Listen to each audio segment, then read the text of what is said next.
Okay. Okay.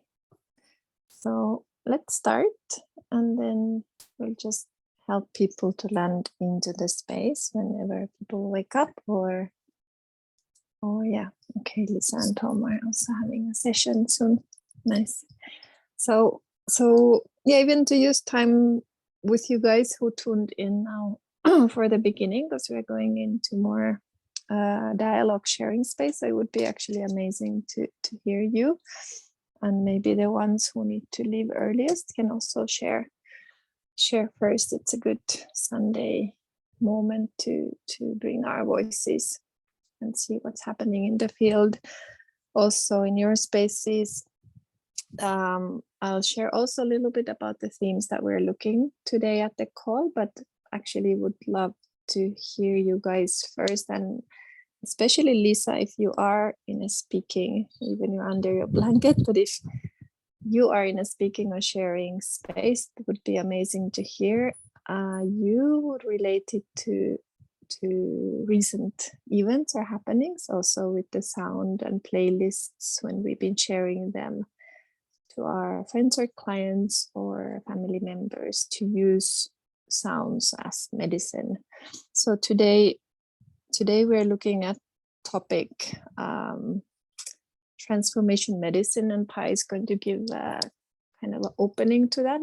It's a really wide, big topic, and related to that, when we start to look at inner dance or the process as also from medicinal point of view, we have to kind of open and look at the wider picture of the whole process, where it can go to themes like death, birth and death, and what it means then to heal, or what is a fear of death, and when healing happens, or when healing actually doesn't happen, or does it mean that if some condition doesn't so-called heal, that healing is actually not happening still in a different level. So these topics are really good to dive in a very deep, wide perspective.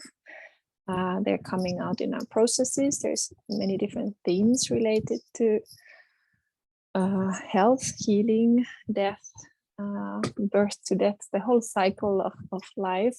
And then when we start looking the process that it heals and helps people in a certain conditions that has been starting now, more and more come through the momentum where we've been sharing playlists, and Pai has been making playlists to a very particular conditions or situations, and we've been sharing those playlists, and actually the feedback has been really mind-blowing and amazing, and we're looking at how can we start mapping things out from that perspective also, and yeah, what it does all mean. So it's good to dive deeper into the whole topic.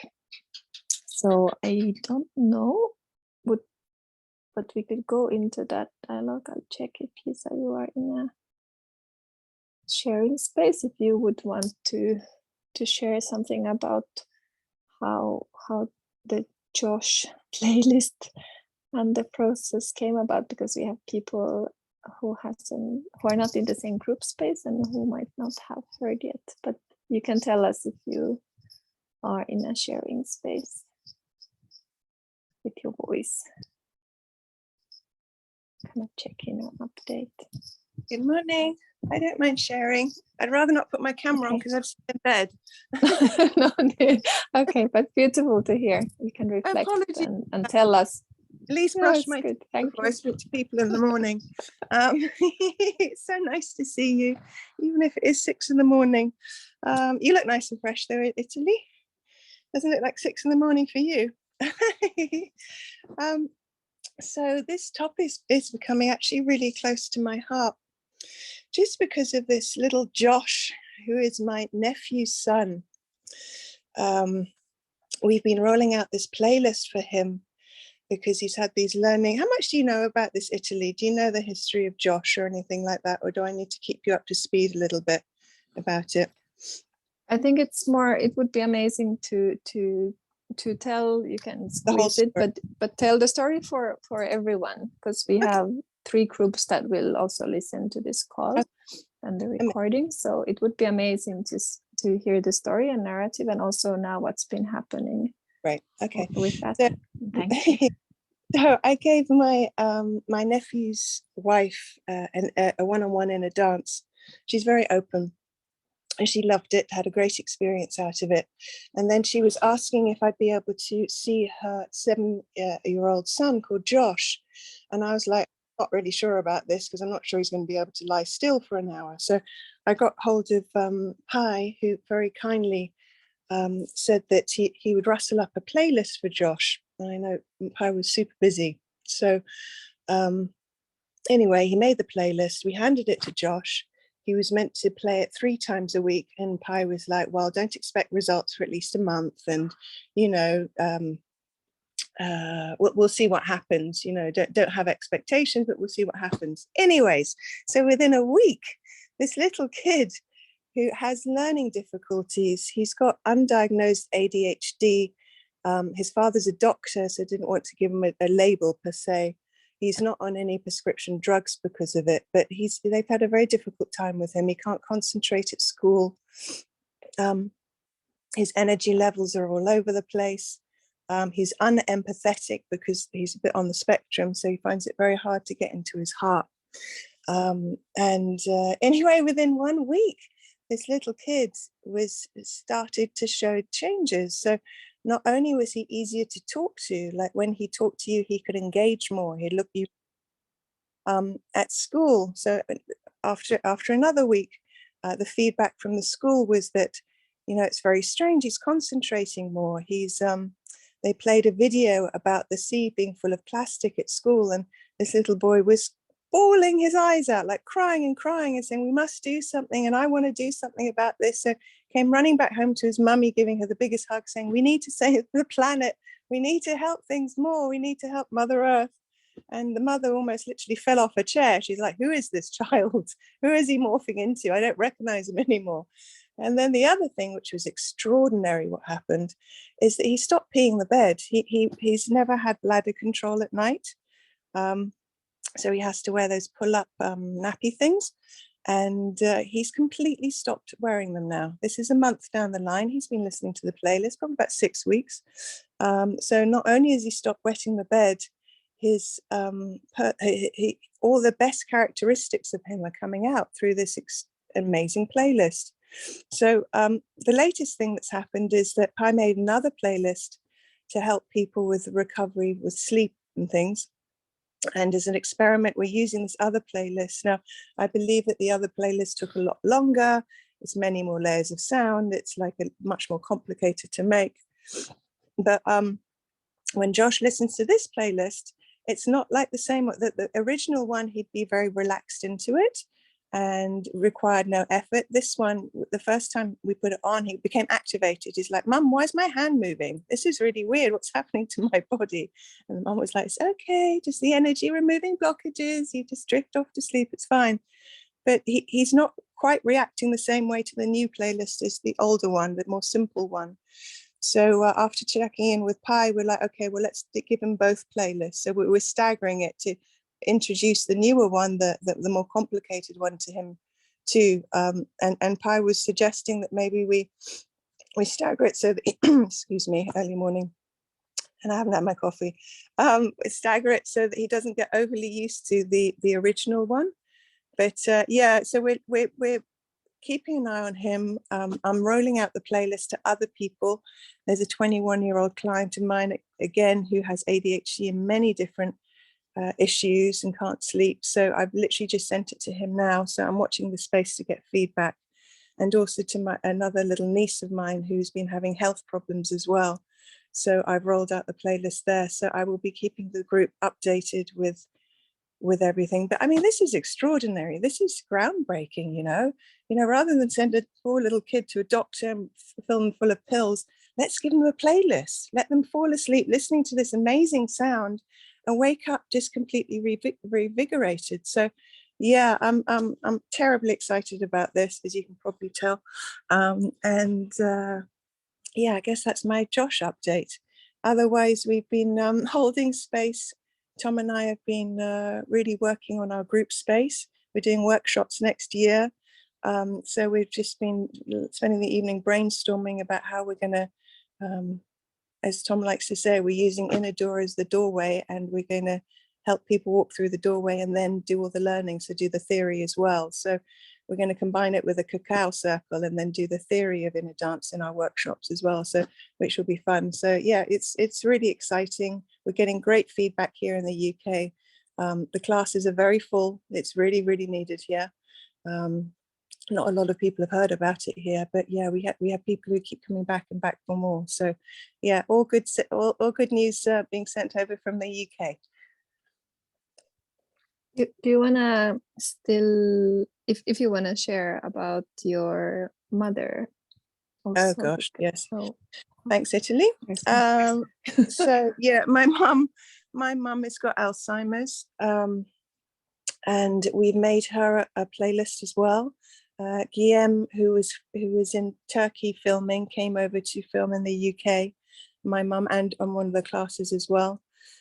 So mum's dementia, Alzheimer's, is actually suddenly in the past month or so got much, much worse. She's forgetting where she is. She's forgetting all her grandkids.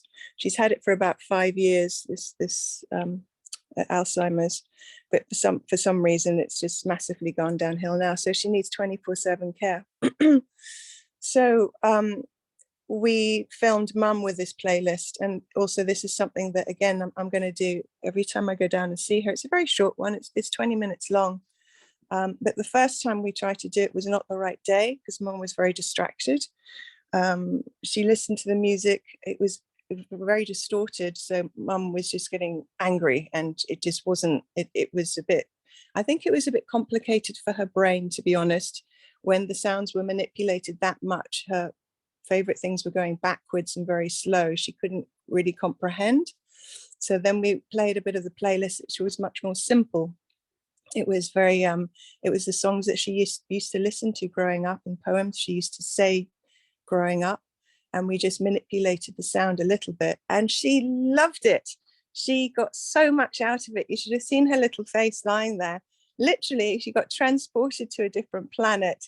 And mum can't really use her imagination anymore, but doing the inner dance, she was there was a bit where she could hear water, and she's just like, I'm floating on a blue lake. This is reminding me of when I was in India as a child, and then all these memories would start popping up. So after the session, we'd have more to talk about because it would access the memories that I couldn't get to just through normal conversation. And it was just so nice to see her in that really relaxed, not agitated state where she could just really relax and take in the vibrations of the music and take in the sound. And yeah, her whole face changed. Literally, you saw the relaxation going through her cheeks. It was beautiful, but this is the very beginning of the journey with my mum with the playlist. So she's only heard it a couple of times. Next week I'm going to be spending much more time with her, and over Christmas we'll be playing it every day. So what I'll do is I'll send little videos of her listening to it to you guys over Christmas, which will be quite sweet, I think. So all in all, yeah, really good, getting massive responses here, and everyone seems to be really pretty happy with it. Wow, thank you. Sounds amazing. Yeah, wow. warms the heart. That's beautiful. There's something in the air, I think, which might not be new in that way, but more I don't know, or then the group collective energy has gone into that directions where many people have started to look at kind of that aspect of holding space or inner dance and the process, that how does this actually could serve around me in my family, in my surroundings, sharing playlists for people who are kind of open and needing the help. So it's the field outside of the workshop space, which has been in the core all the time. Like, how do we translate this to schools, for children, for medical systems, for the society. So it is very, there's, well, this is just coming from my perception the last 8 years, but there is something very, how would I say, promising and something very beautiful where these things actually come to concrete events and happenings, and we are starting to hold space for these kind of situations around us. So yeah, it feels very, very good. If anyone, so people who came in a little bit late, we're looking, I think Lisa's sharing about Josh and her mom with Alzheimer's and things are kind of straight looking at the transformational medicine and sound as medicine, and what is the transformation and healing aspect of inner dance, as a kind of opening also to check in, to look at the theme that when inner dance and healing happens and when it doesn't happen, and how it's related to also understanding kind of life cycles and birth and death. So I can maybe share from my space right now, because the last 3 weeks I've been processing a lot of themes related to death, and also of course themes related to my kind of own existence after my mom passed away, that what's the purpose and what's the point, and how does this life cycle happen. So I've looked at my birth and related to my journey through her, and how I kind of feel in a very cellular level the linkages between myself and my mother, and how it really shifted in that moment when I realized and was witnessing that she left, and what does it mean. And for myself, it's a really healthy process, or there's theme that related to healing, and how do we also hold space and look at that aspect of healing ourselves or others, is how do I accept death, and what is fear of death in that case. And in myself, I've always had quite strong fear of death, not so much myself.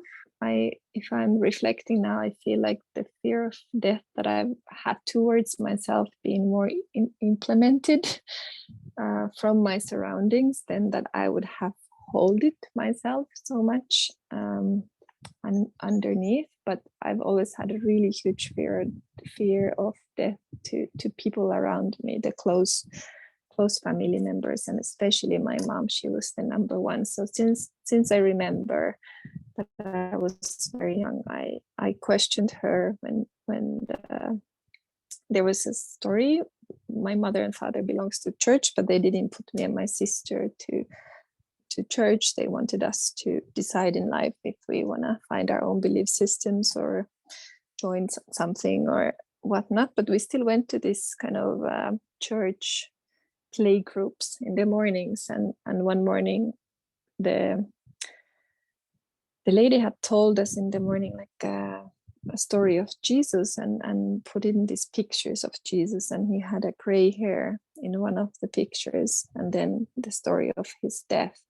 So then I went home and I was crying like crazy. I don't know, maybe I was 4 years old, and my mom was like worried, why am I so sad and why am I crying? And I was asking like, Mom, are you going to die? And she was like, what on earth are you talking about? I'm not dying. And then I said, and where does this come from? That because I saw this picture of Jesus and he died and he had a gray hair, and Mom, you have gray hair too. So she had her first gray hair. She was maybe 45. So she of course totally laughed and was like, okay, this is how a child relates now to this death story. But I remember the moment that I was really worried, just because I saw the signs of aging in her, and then she always colored her hair, so she was also hiding it later on more and more. But there's this, since very early age, a remembering in myself the fear.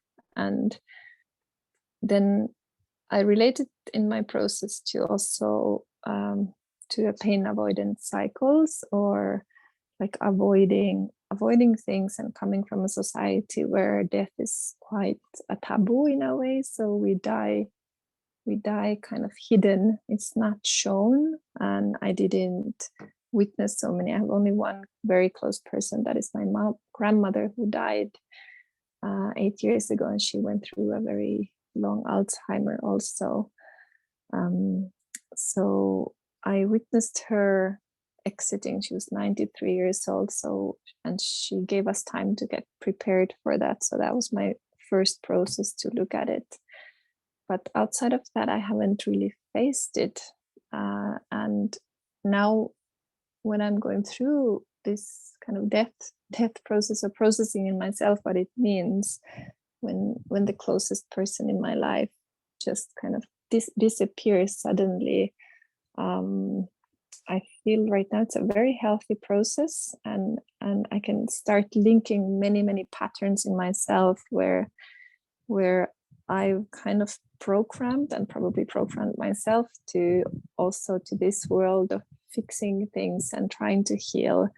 And it also comes a lot from my mother, who was a therapist. So she was a reflexologist and studied homeopathy and a lot of natural medicine. And she was a kind of, now when people are commenting who knew her, that she healed their babies and their illnesses, and she always helped people all her life. So she was doing it through reflexology and natural medicine, like herbal things, and she helped a lot of people. That was kind of her calling all her life. So I was brought up from that kind of therapy world, where also everything was kind of, even it wasn't medical system, but it was a natural medical system that was all the time fixing problems and fixing illnesses and conditions. But we never processed death, and we never talked about it too much in my family. So I'm looking at this theme that we will talk about more later, and Pi will also open it up, that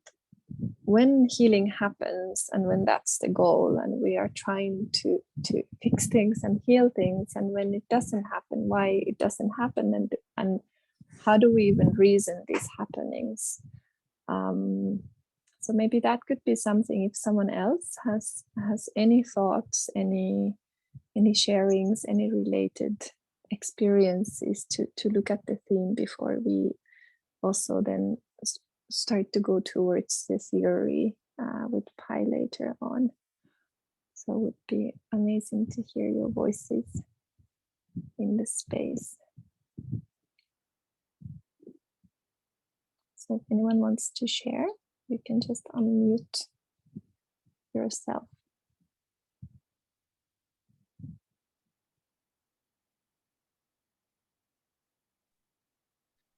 I want to ask about spiritual death versus physical death. Because I feel like when we go through these processes, somehow we have to die so many times in what we think we know. So, and also let go of our personalities. So I just wanted to hear your thoughts on that. Do you have yourself something maybe based on your own experience, or how do you see it yourself also? Okay. I would say that in terms of physical death, I don't have much of an experience. But it has become easy for me to understand how it's a transition from the physical death, but there is some time in between before we reincarnate, in my belief. So I've had experiences where I've seen my grandmother and my great-grandmother, I don't know how to say, like non-physical bodies. So for me, it's easier in that sense, kind of to understand how temporary everything is. Where it has become very interesting is to see when we go through our spiritual processes, how many times we die, like how many times we think we have a life figured out, or who we think we are figured out, and how quickly everything just crumbles apart when we hit our edges, like when we try to get outside of our comfort zone, or if we don't get outside of our comfort zone, then life makes sure it destroys that comfort zone, and then we have to get outside. And in that process, we die many times. It's just that because we change slowly, and every day we go to sleep and we wake up to a new day when everything is reconfigured, then perhaps it's not as harsh as a physical death, but it feels like we die a lot of times throughout our lifetime. And it's not necessarily physical. So, and I'm also very interested in seeing how quickly people want to let go. Today, I had a question on how come everyone else feels something in the room, and this person is asking how come I don't. And the first thing that came to my mind is the thought of safety, of how willing we are to let go if we're not sure if it's safe or not. And that is the same thing that it's holding on to, like our past versions of ourselves, that idea of like what I know is safe and what I don't know might not be safe. It's kind of like what holds on to those past versions. And the thing that came to my mind at that point is like, well, we all go through it in different ways. Like some of us might hold on to safety in a spiritual way, and others have to do it in a, typical physical, normal day-to-day life, being faced with different lessons type of way. But yeah, like essentially is, I think, having a better understanding on how much easier it is for people to let go of things, or to let go to what they think they know, and allow themselves to fall into whatever that next state is, trusting that everything will be okay, is what makes it easier to die, I think, spiritually over and over. And also not having judgment for whatever other version of ourselves gets to be, helps a lot too. But I have yet to figure out how to let people let go of that previous version. It's easy to figure out how to take them to their edges, but ultimately free will is what allows them to let go and become to their next version, like to jump. So yeah, that's all I've got. I can reflect something, and others can also. The questions that would come in my mind is that like what dies in us, and what does it mean individually for us all? It might mean many different things that we say, I'm dying spiritually or letting go of something. But what is the things that we actually let go, or what dies or shifts or changes in us? And then what is that there can be and might be always something that also stays. And it very, based on my own experience, it's really different. Differs. It's different for all of us. So how can we support that letting go? Or if someone in the space says, okay, I don't let go, or they're not ready to shift from my own process, I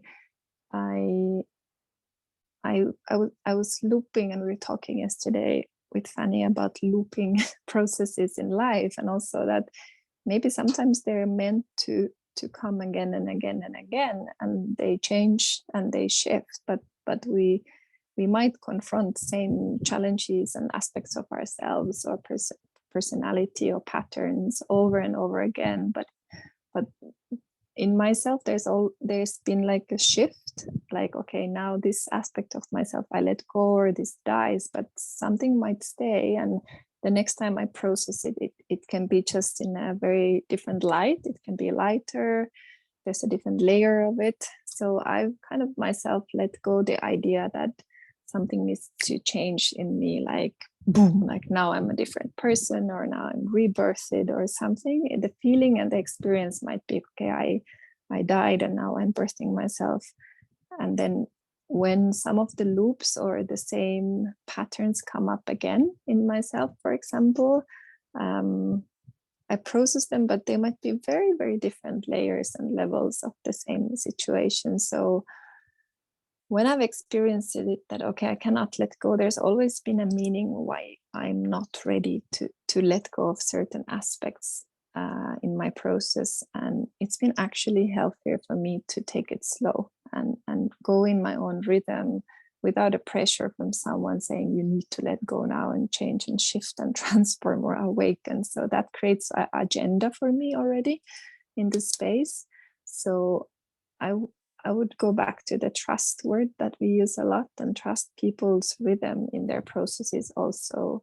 And just look at, okay, if someone has experience, I cannot let go, everyone else can. So what does that mean? And what is that time, like a time and space and timing in that person's life and moment, and giving them trust that it's exactly how it's supposed to be in their field, and they're not supposed to let go in that moment, and maybe they're supposed to process that, why there is this wanting to let go. Maybe that's the thing that actually prevents the letting go, if I want to let go so much because it's already held in the space that now I should. So I would always go kind of support individually that process, whatever it is, with that person, and look at these things and words that we're using. So what does it mean to die and shift, or what does it mean to let go of something? And we all have kind of a personal, unique journey in that, how we perceive it and what's our perception. This related to the death thing I was kind of processing today, that we all have different paradigm, different belief system, different background, where we're coming from, also how we see death. And until now I haven't talked to anyone who's died and came back and told me how is it. Maybe some people have those communications, but I haven't. So I still have this big mystery, like kind of a core mystery in life, in myself, that what does it mean actually to die, and what happens after that. And I keep all doors open, what could be reincarnation or not.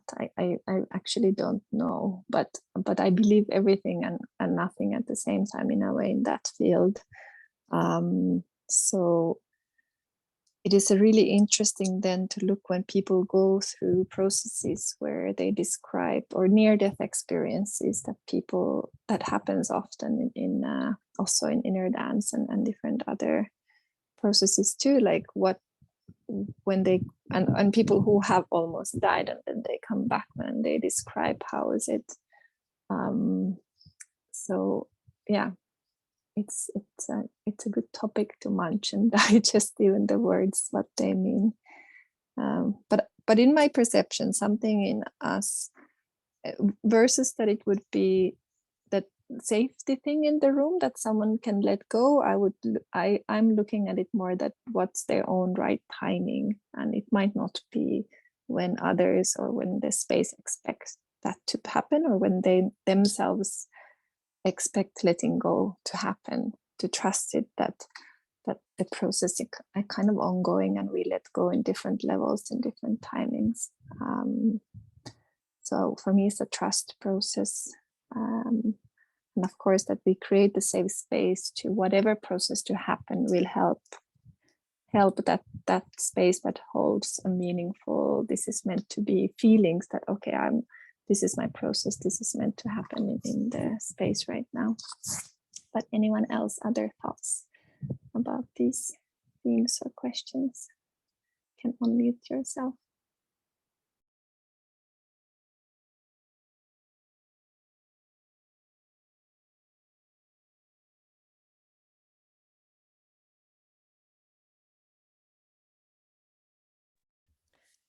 Hi, I just wanted to, hi everyone. I just wanted to add one thing. I really like this conversation, this topic now. The one thing that I think I can add to it is just a level of emotional maturity. And I think that when one has developed more emotional maturity around a particular subject, I find that one can let go and can move into new types of paradigms or choices. I can definitely say this from my own experience, certain parts of myself that are still I guess, stubborn to change. And then when those parts become more mature and they take more responsibility and they start to make different choices, then I find that, you know, the energies shift, the energies go, because I've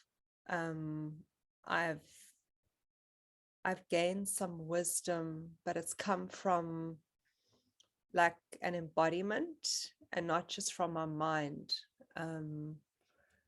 So yeah, I definitely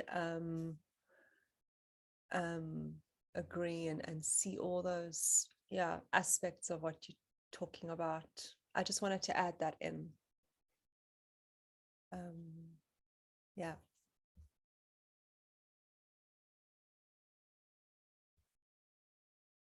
Thanks. Thank you, Lee.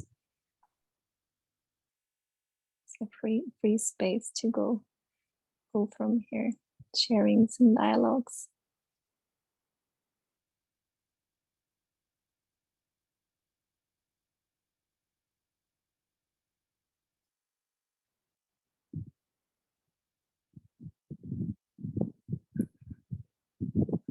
Anyone else?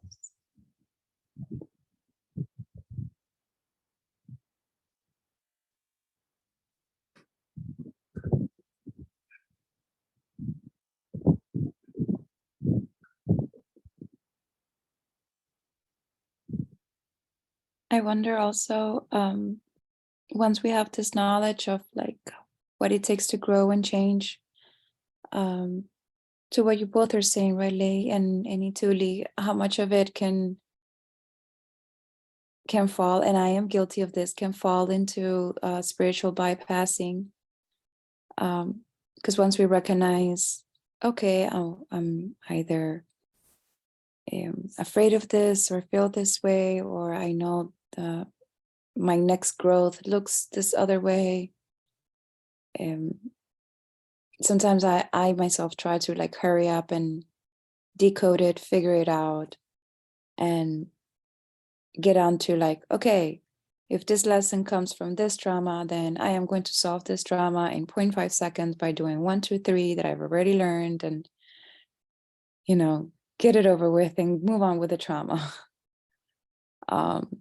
To what you're saying, Ituli, of actually making space for the lesson and emotions that are coming up, and like just make space to hold it and let it evolve as it needs to be, instead of like reverse engineering it and getting it over with, which I think it could fall into spiritual bypassing at some point. And I guess we could also do the same things with our emotions of death, right? If we try to like decode it and figure it out, it's like how much time we're giving it to feel it. Yeah.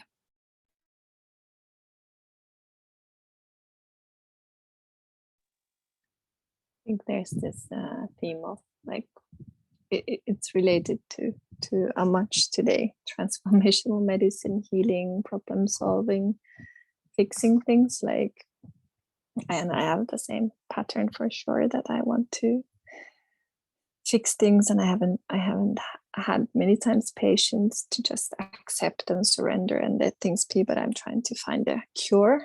But this, how I see actually the whole core, and it goes to this industry of healing a lot, that when I'm not in relation to death and what it means and I don't process and I don't kind of accept death in a way, and where this whole kind of industry about selling medicine and fixing and problem solving comes, like how much I've been buying products or things in life that is just based on that marketing and that whole industry, that people don't want to age and they don't want to face death, and we want to fix things and problem solve. So it's really core theme also what I can link to this topic.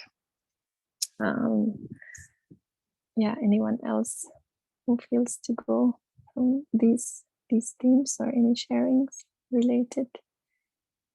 Susanna joined, and Pi, we're talking about themes related to healing, when healing happens, and what does it mean when it doesn't happen in a way how we perceive it, but when actually healing can happen in a different ways, even we die or some problem is not fixed. Today's theme, transformational medicine, also kind of fear of death and pain avoidance themes. Lisa was sharing about Josh and her mother and situations, and maybe Susanna, if you, for example, also want to share, because it's beautiful to hear these topics when we've been using our playlist to certain situations or conditions, or you also had some situations where you wanted to look in your surroundings or with your daughter, but no need. But these are kind of the topics we are looking at and sharing in this space. Yeah, thank you. Yeah, for me, I guess my daughter was always like my first port of call. Like I mentioned to you, she's had a lot of anxiety over the years, panic attacks and so on. And so, I don't know, I just, first thing came to my mind when I discovered Inner Dance and your work was, oh, how can I help her with this? And I felt like when I think I mentioned to you, when I went to the CAP sessions myself, I just found that was going to be maybe an environment that was a bit too much and maybe too aggressive as well, with like, you know, I found it sometimes a bit much when there's a room full of people are crying, shouting, beating the floor. So I don't think that she was ready for something like that. But in a more calm environment, you know, even just by herself, I was thinking, well, can she put a playlist on, and what does it do if she listens to it herself? Because that's how I then started. I was like, okay, I rather do sometimes this myself, you know, like after a few CAP sessions, like I said, I just created my own little playlist and just lie down. And I find that was quite sort of peaceful to do it like that. Anyway, so my daughter would be one with her anxiety. Then I mentioned my mom. That second part, I was like, oh, what about my mom?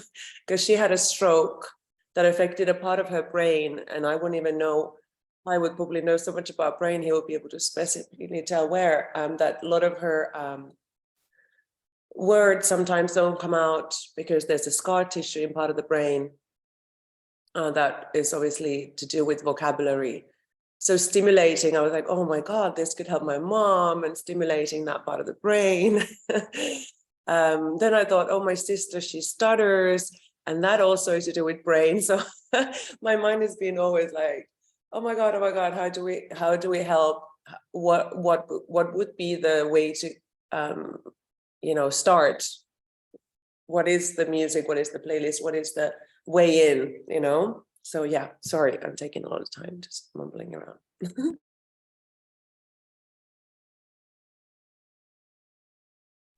No, it's good. Our intention is also to map out these situations and kind of flows that are happening right now quite currently, and it's a beautiful thing that we are bridging this on Inner Dance, and the process is also outside the concept of workshop or sessions to these individual situations and support.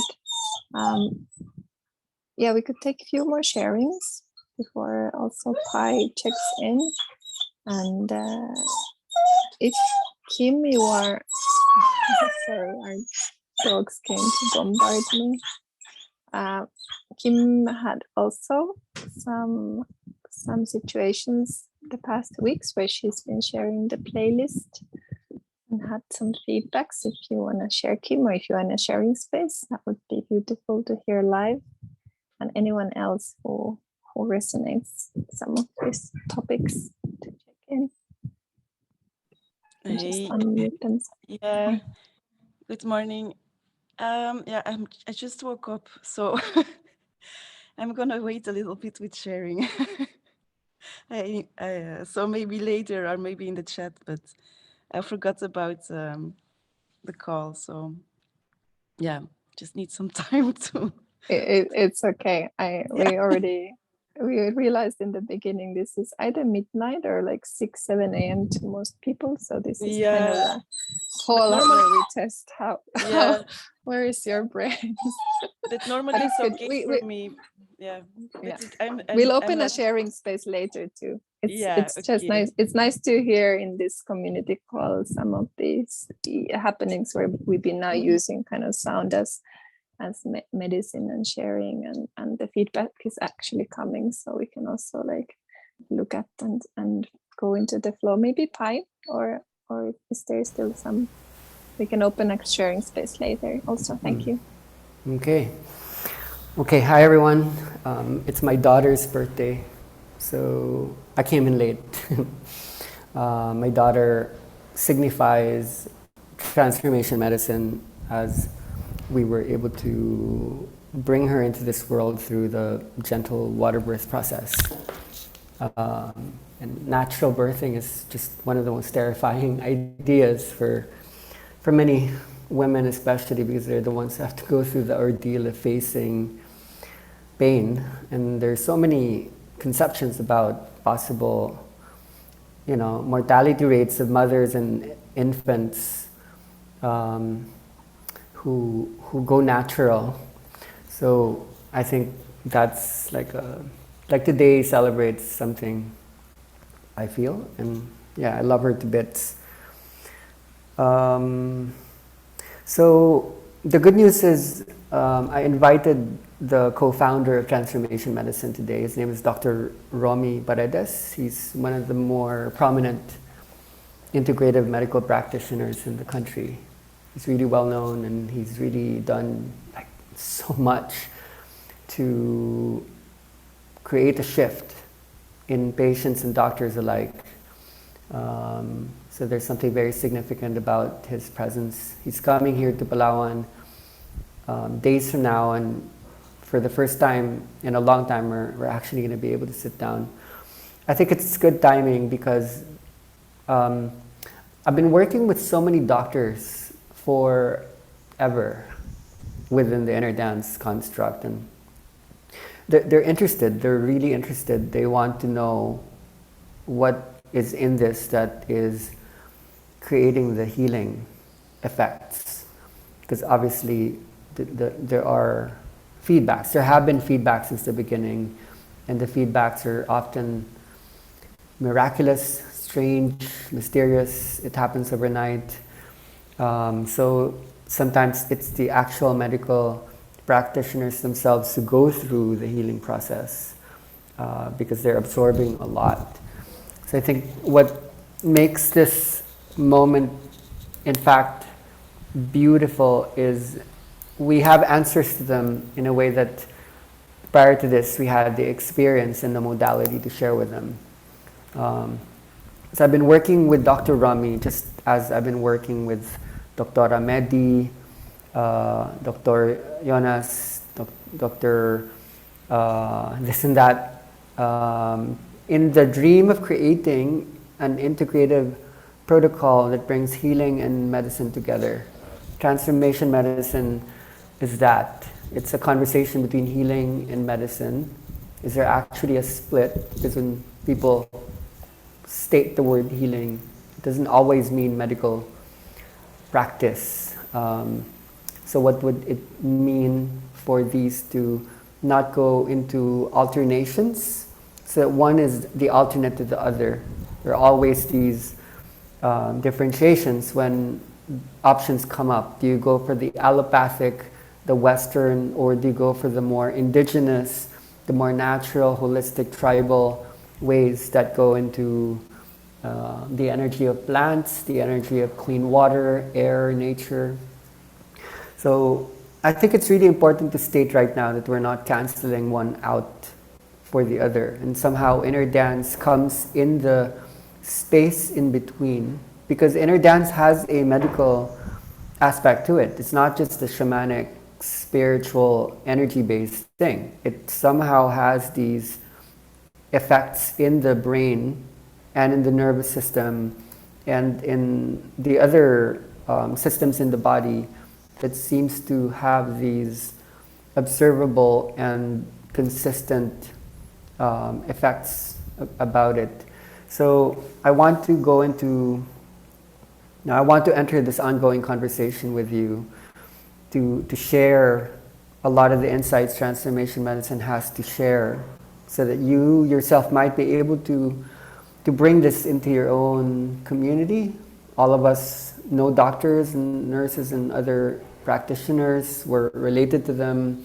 They're everywhere, and they themselves are actually very deep and very spiritual. We had these doctors who live in Germany who visited, and they're more spiritual than most people I know. So I read a book a long time ago, starting to do this work, that a lot of doctors actually enter the medical industry because they have so much heart. And with that heart is also so much intuition. They have these gifts that are almost beyond normal. They can look at a patient and they can actually sense the nature or the root cause of a disease or a disorder. But because of the pressures of the industry, there needs to be this shielding or this level of professionalism that doesn't allow them to absorb so much, because always when you're in that field, there's this sense of the emergency, you know, and you can't just go with the flow because of the sheer amount of assistance that is required in a world where sickness is getting more and more like a thing. So I think, to not generalize, let's ask the question, where does inner dance come in to this conversation? What is specific about inner dance that contributes to a transformation medicine? At what point is it actually holding a partnership in this movement between these two poles that are dancing with each other? So I prepared some slides or pictures that I would love to draw out with you, and I appreciate the Josh playlist. I'm happy that Lisa, I think she's still here, Lisa and Kim and some of the people who have been experimenting with it are here, because it's been brought into observation almost to a shocking degree. How come this particular one seems to be conducting this amount of healing? There is something about that playlist, and I looked at the playlist today only. I haven't gone back to the construction of it. I barely actually listened to it, and I was surprised at what it looked like. I didn't realize that it got shaped that way, and somehow I'm loaded with possible insights as to what exactly is in it. So the main thing about it, as I've shared in the Studios Mundos group, is we've yet to create an inner dance journey that's meant for sleep time.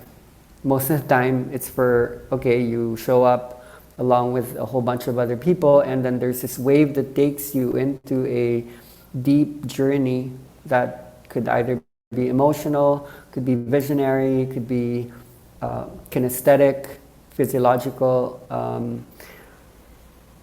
What was in this new form that is designed to be used during the diurnal rhythm, the sleep time, that seems to work suddenly, maybe even so much more than when we're using it awake, it just seems so obvious that, okay, why don't we try this? But this is something that seems to have escaped our attention.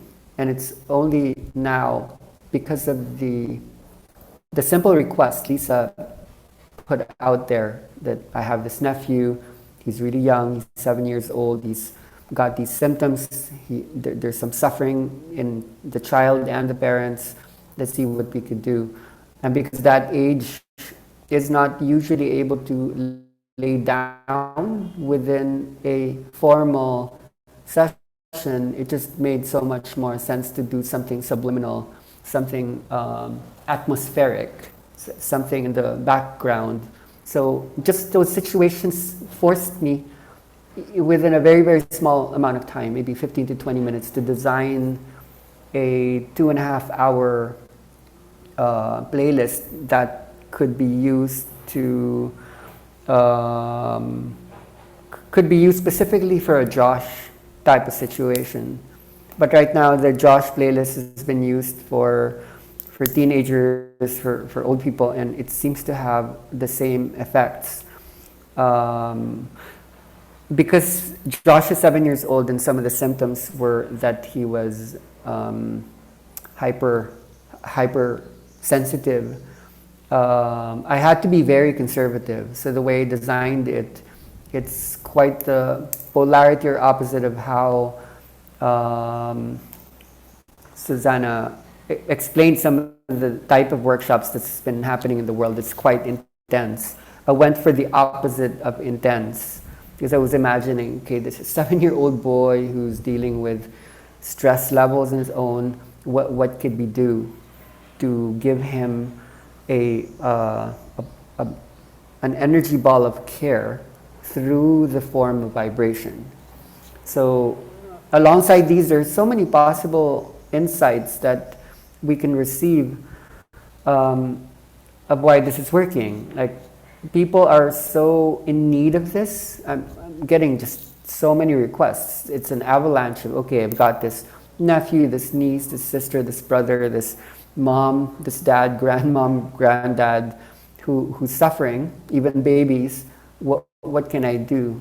I think something in that tells us how little is the capacity of people to feel enabled.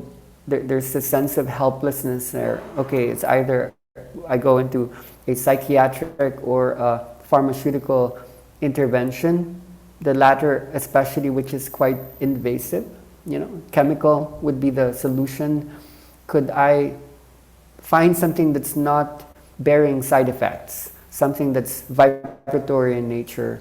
And when given that possible entry point to not be helpless, but to be able to help, I think,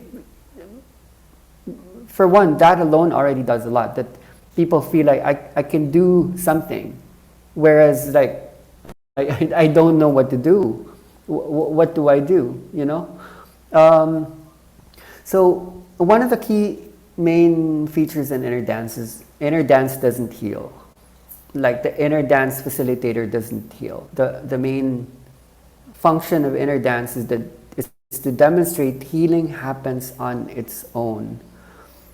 That the body has this innate capacity to self-regenerate and to self-heal. So we want to look for systems that are not dependency-oriented. That, okay, you don't really always need to keep going to that facilitator, that medical practitioner to just go into maintenance. What would be a system whereby something could self-maintain, self-regenerate, self-heal from its own power? So from my personal experience, when I first came from the island where I had this awakening experience, I did have this power to help and to heal, but I quit that actually very early. Even though I knew that I had this ability to help people with sickness, emotional disorder, it didn't make sense for me to give that because I didn't understand where does self-responsibility come in.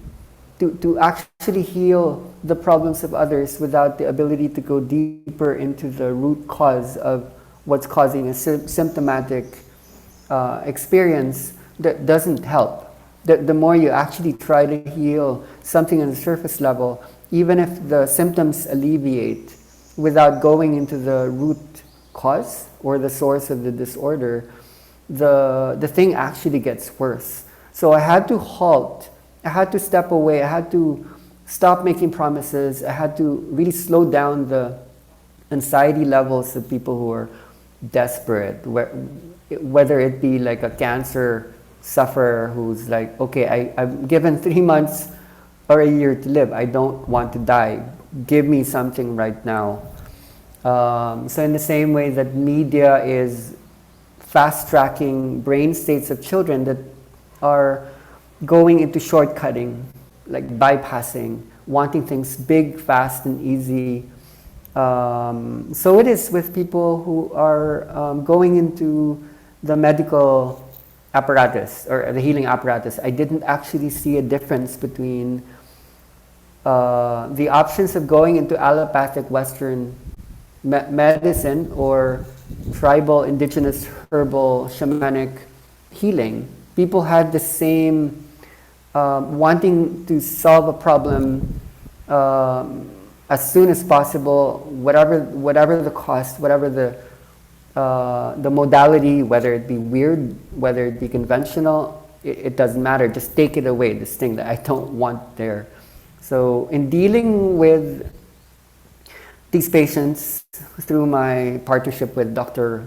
Romy, whom you will meet soon, we were holding this question: why is it that some people heal and why is it that some people don't?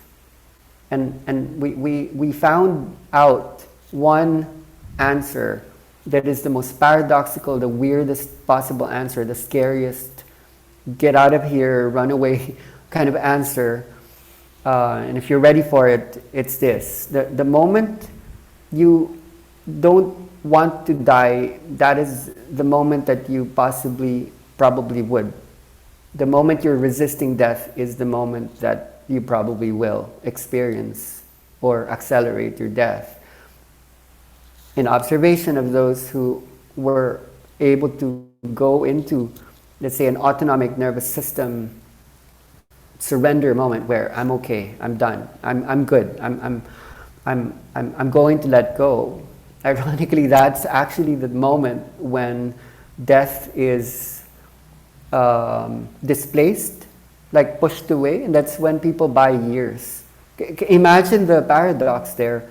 So it seems almost like the industry itself is like keeping this loop going of death denial, death avoidance, and yet when you transcend this, like this quotation by the philosopher Albert Camus, who said, when you conquer death, anything is possible. It seems almost like there is something very inverted or upside down within the way we're doing things. And we're all involved, we're all responsible, we're all part of this inquiry. So I've been looking at the nature of the problem then, and the solution. When people walk into a medical office, they usually come with this one thing. It's called a problem. I've got a problem and I need to solve it. From a spiritual standpoint, that isn't always a good system, because when you're holding energetically a problem, even as a solution comes up, there's a vibration of the problem that needed to be solved that actually holds power. So where does that come from? Let's go into the screen. And I have these slides that I wanted to look at. Let's start with the pain avoidance cycle, which is by Robert Letham. Yeah, let's adjust this a little bit. Here, what we see is that when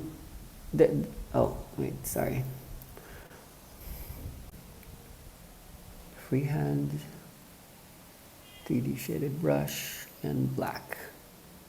When something takes place that causes this experience of, especially of this, then catastrophizing might be part of the diagnostic element where you're told that, okay, based on this experience of pain, that probably was because of the loop that has already happened, you have this illness, then this catapults a person into a lot of fear. And for that reason, we start to stop using the body in an alive and energetic fashion. And somehow, the more we embody that fear in the body, in that part of the body that experienced the pain, then we enter this kind of loop. So that an injury could be like a trauma. It could be like a personal trauma. It could be emotional or psychological that created this experience of pain. So as that keeps looping, it's very hard to break away from that, and unless we enter into a process of decreasing the emotion of fear, and unless an observation or a confrontation internally or externally takes place, a recovery doesn't happen. So I think this is a more physical explanation of how the cycle of fear is maintained. But there needs to be a possible psychological element that keeps that in place, because the mind and the body are coordinating with each other. So cognitive dissonance can be defined in several ways. One way is that when you have one or two beliefs. I'm sorry I left my writing pad in Maya. I'm in the city, so I'm writing with my cursor. I'm writing like a 2-year-old, no, maybe 3-year-old. If you have, let's say, belief 1 and let's just say belief 2, and somehow these two beliefs cancel each other out, meaning I was told that God is good and the universe is benevolent, but I see my mom and my dad or my brother and my sister not exactly conforming with what, let's say, religion says. Then there's an inconsistency there, and there is this discomfort. So that creates what's called a cognitive dissonance, and we have these options, which is to take away that discomfort. So either we change a belief, or we change our action, or we add a belief to justify an existing belief, or we just lie and ignore the conflict. So that's not the only definition of cognitive dissonance. Cognitive dissonance could also be there's an inconsistency between something that you know or believe in and then something that you're doing. So that this theory by Leon Festinger simply states that human beings don't like to feel this. It brings us into a level of stress. And this cognitive dissonance phenomenon isn't just experienced by adults who can hold conscious beliefs. This can happen to children who are in observation of things that are happening at home, where truths are normally granted to them at an early age as literal truths. So when there's an inconsistency between what you know and what you do, or in observing other people's knowing and doing, there's a lot of discomfort there. So we have these different options that could further reduce the dissonance. So this sounds like it could be a good thing because discomfort isn't good. But let's look at maybe one example of how this works. Like one of the most common examples of cognitive dissonance is smoking. If you smoke, I don't know if any of you smoke, it's very hard not to be in cognitive dissonance if you're holding this habit because of the amount of information put out in the world as to the effects of smoking. That we know it's not like a fiction, that when you smoke, it's not good for you. So when you experience the cognitive dissonance of, okay, I know I shouldn't be doing it, but I'm still doing it, and I hate it, it's awful, you know. Here are the choices. This is what it means to change behavior. Okay, it's either I stop it, so I don't feel the discomfort, or I just change my belief so that I would literally restructure my mind, my psyche, to state that, oh, they don't know what they're saying. It's probably, only part true. So I'm still going to keep doing what I'm doing. So in this, the mind and the body aren't always like in harmony. So yeah, I think this could apply to so many things related to like addiction, repetitive behavior, habits, not just in terms of action, but in terms of thought habits. We don't like discomfort. And so this probably is one of the more common coping mechanisms to cognitive dissonance. It's just like hide the dirt underneath the carpet. And if we don't see it, it's good. It's okay. So already that sort of helps to justify why we do what we do. Why do we go into these spiritual modalities that allow us to see what is the nature of the ignorance? Like, what are we hiding? What is beneath the lie that we tell ourselves? So there is this deep comfort that comes when we look at the discomfort. And for me, that could possibly bring about a psychological theory called cognitive resonance. I've been interested in this. Actually, cognitive dissonance was a theory that I was exposed to when I was in marketing. When I was in university, I was being taught different communication theories, and cognitive dissonance was the one that stuck in my mind.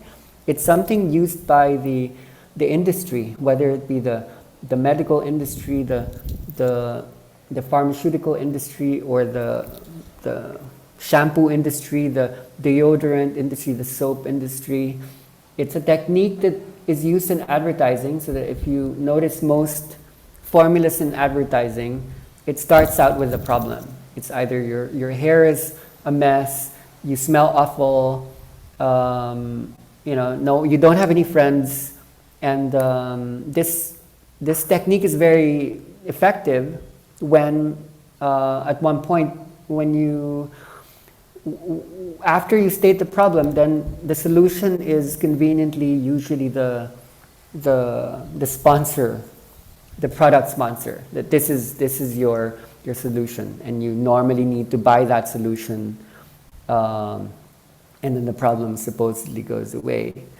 So there might be a cognitive resonance out there that doesn't allow for inconsistency, doesn't allow for bypassing or escape mechanisms, that allows all beliefs to, in fact, come into a kind of resonance and harmony with each other.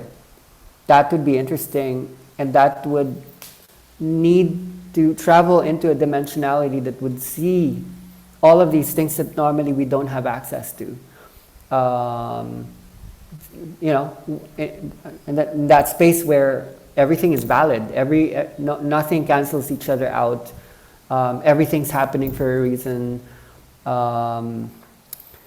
So that's cognitive dissonance or cognitive resonance at work. So I think from an autonomic nervous system perspective, the body holds the programming of both cognitive dissonance and the fear avoidance model.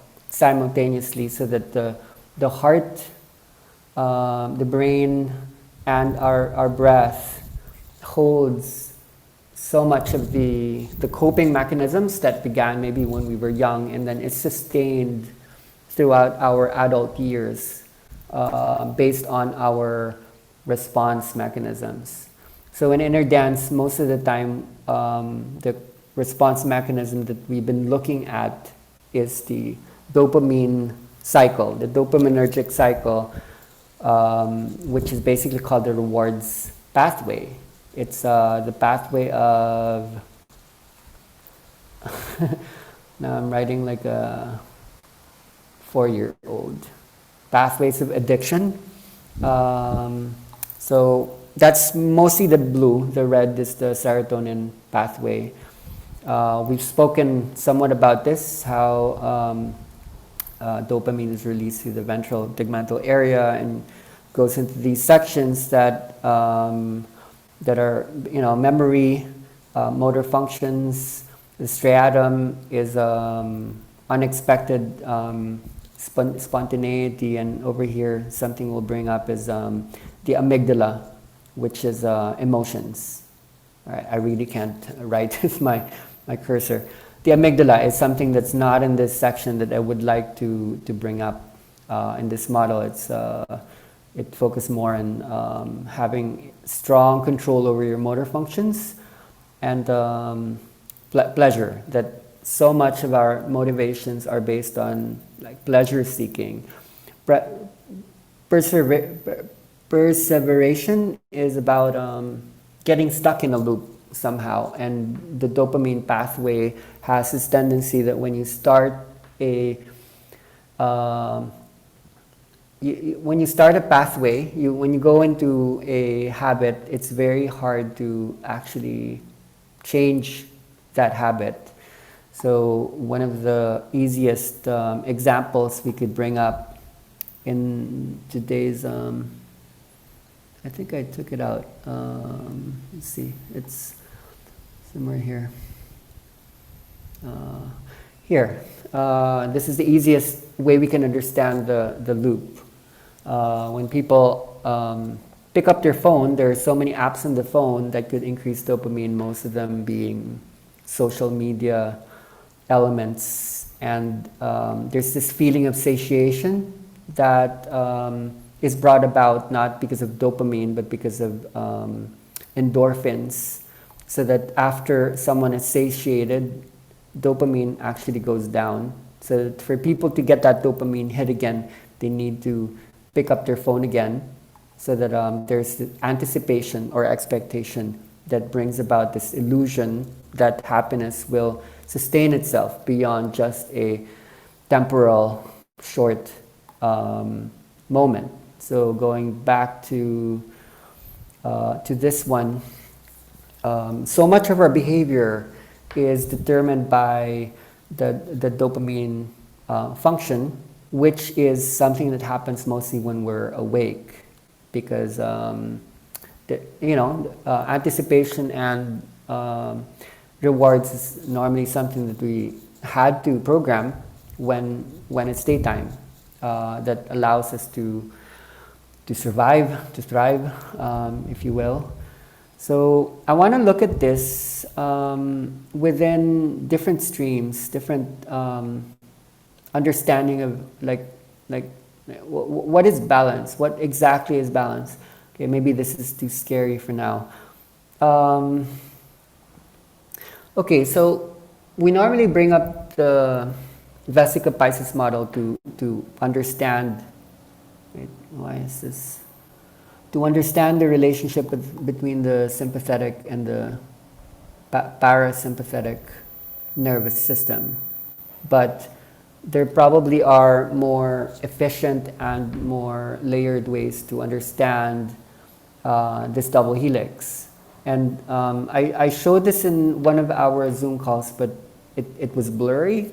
So I'm just putting it up here now in this particular app so that it's not blurred.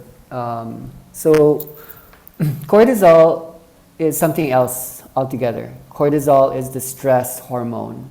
So were we to bring up the Josh playlist, one of the things that we're dealing with is stress. So it's very interesting here that there are these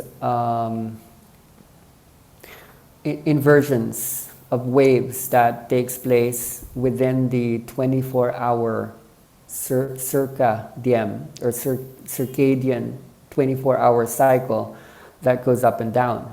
So understanding that we do have these mechanisms, one of which is the inner dance that brings about the experience of the REM state while awake. And now we're interested in how we are experiencing this while asleep, that we can bring about alterations of the circadian rhythm and the sleep stages while sleeping and while awake through circadian entrainment, brainwave entrainment, heartbeat entrainment, respiratory entrainment. So what does that mean? And why is this a thing with Josh like working out? So let me see. I took out this Josh playlist because I wanted to understand it before the call. So just a couple of minutes before logging in, I looked at it. So what's amazing about this is you can actually see the structure of the thing that seems to be helping so many people based on what's there. You can see the boom sounds here that holds so much of the first minutes. And I don't know if you could hear that. I didn't check on the mixer, the inbuilt mixer. Something that shocked me that I want to show you that I didn't know because I was in such a hurry when I made this because I was with the doctors from Germany.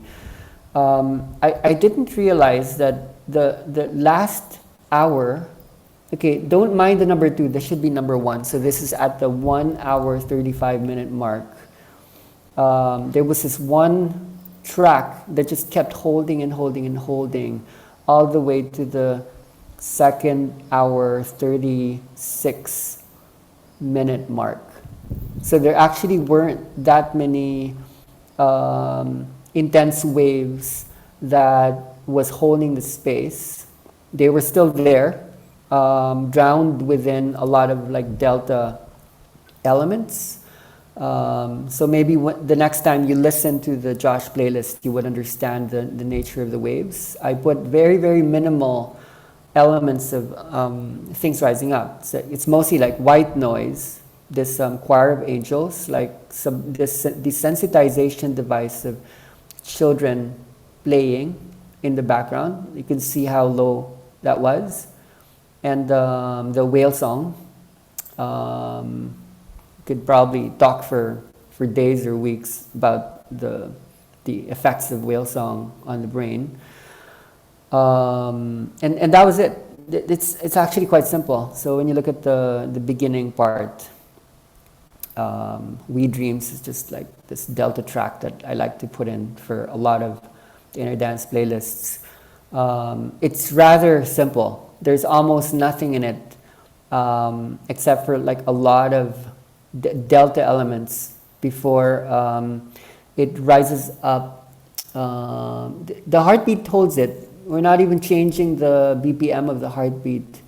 And then I'm trying to see here where the changes started to take place. Here. Oh, wait, someone had a chat thing. Okay, Lisa, she had to go. I'm going to see if sound comes out. No, I can hear it in my laptop. I don't know if you can hear it in yours. Can someone? We could hear it. we can. Yeah. Okay, so thank you for that.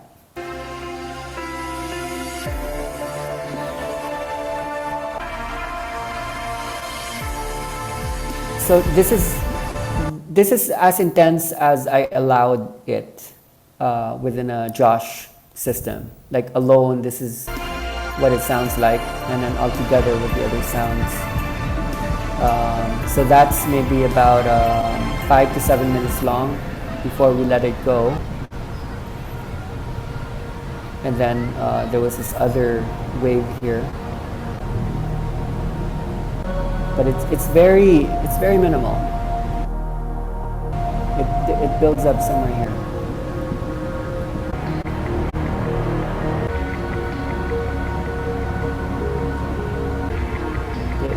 The slight arpeggios synthesized in the background. That was it. And then this one.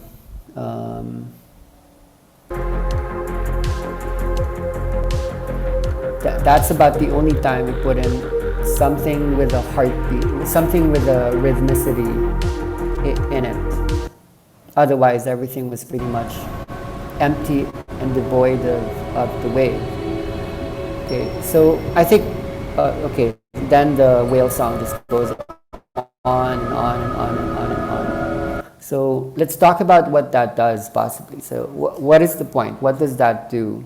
So now when I bring up some slides here, it might make more sense to you. Let's talk about stress. What is stress? We've spoken so much about the dopaminergic cycle. What is the stress response system as opposed to the rewards response system? So the stress response system is regulated by it's called the HPA. The HPA is the hypothalamic pituitary adrenal axis. Okay, don't run away from that. It's the hypothalamus, the pituitary, and the adrenal gland all acting upon each other, which then is correlative to the sympathetic nervous system. So a big signaling system that allows us to experience fight or flight, terror, run away, there's danger in the room. A lot of it is regulated by the hypothalamus. And a lot of people actually do ask, where does the pituitary gland, which is supposed to be the crown chakra, where does it actually come in? So it's very interesting that the crown chakra endocrine gland in fact helps to regulate, it helps to regulate, not directly cortisol, which is a glucocorticoid. It helps to regulate the adrenal gland. So when there's a kind of danger in the room, the CRH is released by the hypothalamus. That's called the corticotropin releasing hormone that is received by the pituitary gland, and then the adrenocorticotropic hormone is released into the adrenals. And you know what the adrenal gland does? It releases epinephrine, you know, like danger hormones, the hormones that keep you in a state of alertness. And one of the hormones that are released by the adrenal gland is cortisol. So negative feedback would just describe how the body tries to achieve homeostasis, so that even as we're experiencing stress, it tries to counteract that stress. So when you hear negative feedback, it sounds negative, but it's actually positive feedback to the negativity that cortisol sometimes in its extreme functionalities would bring to bear.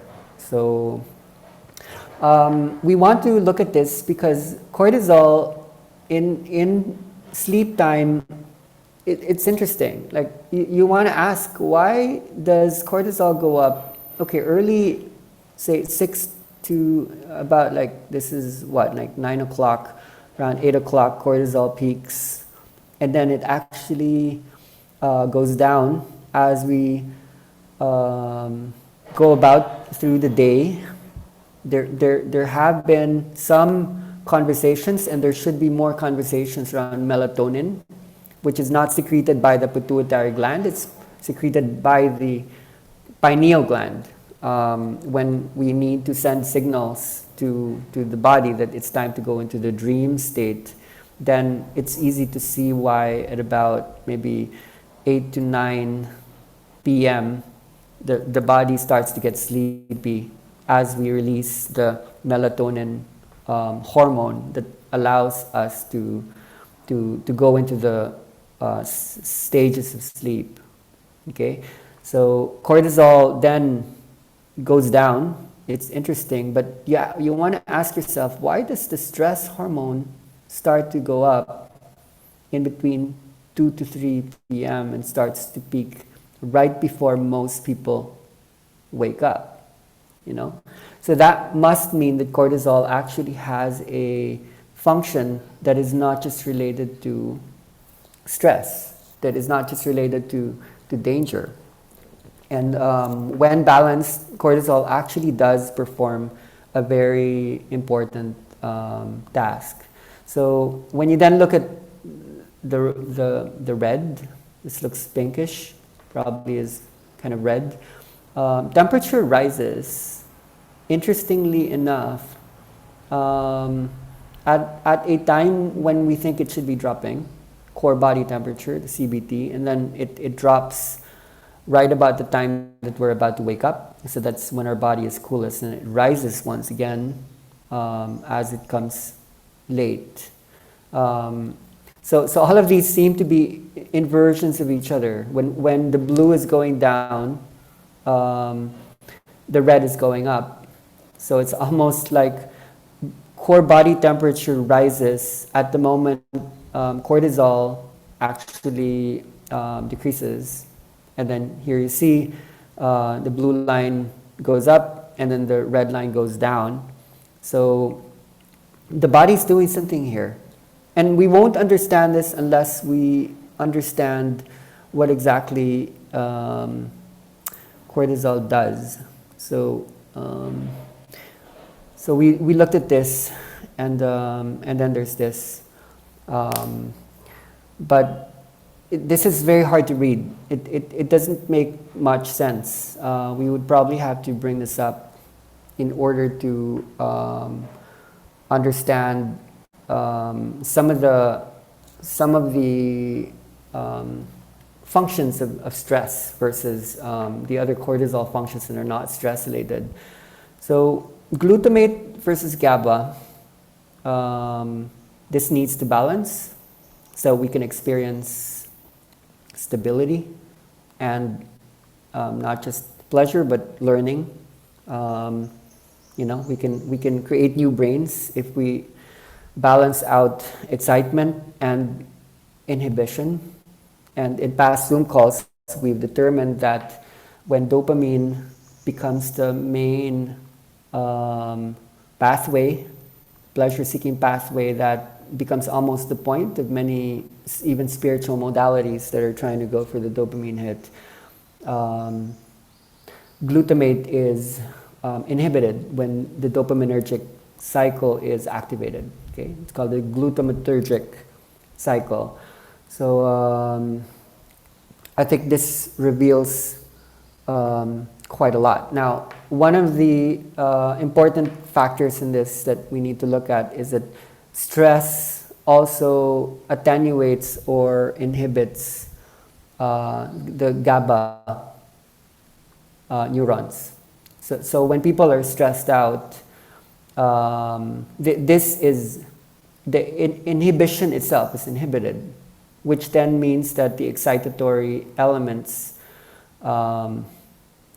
just look at this, especially right here, like you can't sleep, and anxiety, this is just stating the obvious, and so on and so forth, the thing that leads to disease, pain avoidance cycles, and so on and so forth.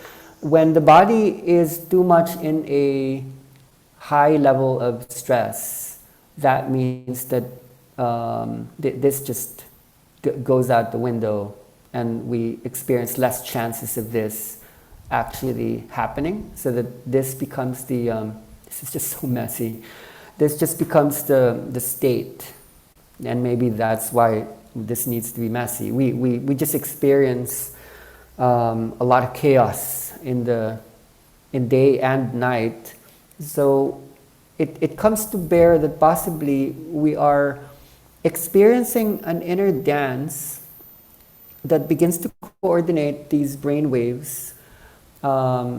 Okay, let's change this to white. This is normally us when we're awake. And when we're experiencing long-term potentiation of cortisol, dopamine, long after we've closed our eyes and have gone into the first stages of the sleep cycle, it becomes very hard for us to experience the higher oscillatory elements. Like for you to experience gamma and beyond, you need to experience or hold a lot of the delta elements that takes place in the N3 stage, which is also called slow wave sleep.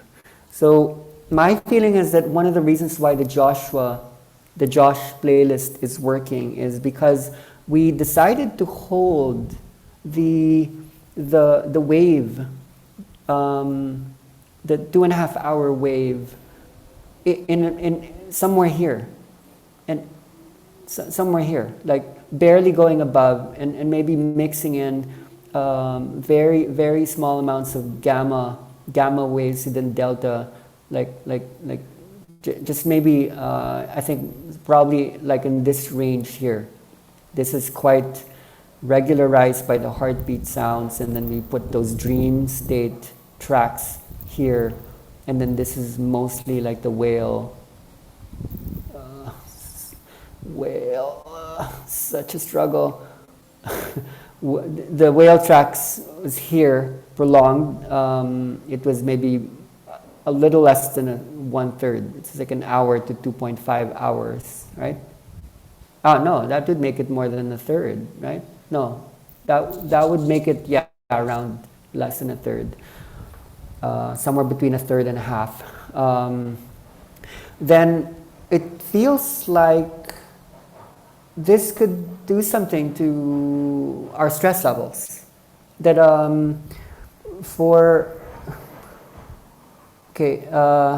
need to really interpret this. For us to go into REM, we need to hold delta in place. And delta, in fact, allows for gamma to happen. And gamma seems to be drawable more here somehow, because the super fast gamma waves are, in fact, very low in amplitude.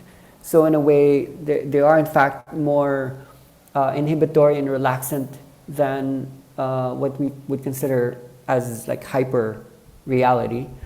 And so to hold a true REM state process, we would need to counteract, I think, a lot of the disturbances that have taken place in modern humans, whether young or old, that are not experiencing N1 and M2 that's healthy. N1 and N2 are the stages of sleep when we go into the hypnic jerks, when we experience the release of the tensions that are supposed to help us to dive into the N3 state, where deep sleep predates the dream cycle. So I feel that being able to hold down a vibration that allows release to take place here seems to be helping people dealing with anxiety and stress that aren't able to let go because of the pressures of being like in the world. So we won't understand this without drawing out what cortisol actually does. Cortisol, okay, let's clean this up. Cortisol isn't just there for regulating stress. It does in fact hold a core function. Okay, wait, sorry, like this black core function of metabolism. When it's not simply coordinating stress response mechanisms, it actually helps us to heal. It activates or regulates the leptin hormones and a lot of the other protein building devices that are responsible for just like building new cells, like creating a new you. And if you don't have access to that, you're not metabolizing well. The two types of metabolism is the catabolic and the anabolic process of either breaking down, digesting the old, and the anabolic will be how to create like something new. So my long feeling has been that we have long affected the metabolic system when we came into artificial lighting. That one of the reasons why something like Maya is really healing is because when it gets dark, about like 6 or 7 p.m., our eyes are then like attuned to the release of melatonin so much earlier. And when people are living in really busy cities where the lights are so bright up until like 2 o'clock in the morning, and then there are these loud stimuli, these loud sounds that don't allow people to release melatonin at the time it's supposed to. That means melatonin then just goes with cortisol and adrenaline, and people are, like in the Philippines, there's this weird phenomenon. The country manager of this company called Starbucks was my cousin, and he shared with his relatives like us this really strange phenomenon. Like Starbucks around the world are normally experiencing peak business at around 7 o'clock in the morning, 8 o'clock in the morning. He told me that Starbucks Philippines has this very strange curvature that's not experienced anywhere in the world. People are hanging out in Starbucks at 2 o'clock in the morning, 3 o'clock. So they actually close around 2 o'clock or 3 o'clock in the morning. What are people doing ingesting caffeine at 10 o'clock at night, 11 o'clock at night? When did it become like a lifestyle choice to be doing that instead of drinking alcohol, which normally shuts down your system because of the depressant effects alcohol usually holds? But what we did observe is that it's because people did drink that now they need to sustain their energy levels so that they could hang out with their friends longer and deal with stress rather than just escaping in sleep time. That it's all just really kind of interesting what media, what beverage and certain types of foods, certain types of things that we ingest that has excitotoxins, excitatory and depressant chemicals. It's all getting kind of weird. So it feels all the more that we need interventions for the young and old that are experiencing these imbalances, that's not being diagnosed even from an evolutionary point of view, a societal, a human species point of view. Like how do we bring things back to the way it used to be, like for the indigenous, for those who lived in nature. So it seems like sound holds an element there. So right now I'm just observing this. I'm interested in going back into the transformation medicine conversation with Dr. Rami, because of these observations that are happening across the world of people interrelating what is sometimes called inner dance into the sleep stages. One of the key destinations we've always been pointing out has been anxiety. People don't heal because they're anxious. They're anxious because they don't want to feel the pain. They don't want to die. And yet the more you're feeling the pain, the more you're anxious. So one of the first things we actually need to heal is anxiety itself. Now that we're seeing that anxiety might be a product of our lifestyle, which is vibratory in nature, there has to be a solution that is correspondently vibratory as well. So we could heal what is deteriorating from something that sometimes seems so complex, but is in fact quite simple. So those are my notes. There will be maybe a lot more conversations around this. But for me, I do see that there's some light at the end of a really, really long tunnel. And it's the actual feedbacks that are paving the way for this. Like people, mostly right now in Europe, like I don't know if Lisa did share that the father of Josh is a surgeon. He is a doctor, and Josh's mother and dad, they themselves were quite. They didn't know what to do. So Lisa comes in with this thing, and it's gaining some interest. So we're quite careful in how this is all articulated from spiritual and scientific terminologies, because those who are in observation of it, they're seeing that it's working, and they are going to be curious about what exactly is within these that seems to be possibly shareable to other parents. So where we head with this is systematicity. I've got ideas that I would like to put across to Dr. Paredes on how to maybe, just like in our conversation with Anda, the medical practitioner who lives in Germany, ways to assist doctors who are only partly able to deal with the stress levels that come into through their doorway. How to slow down the heartbeat.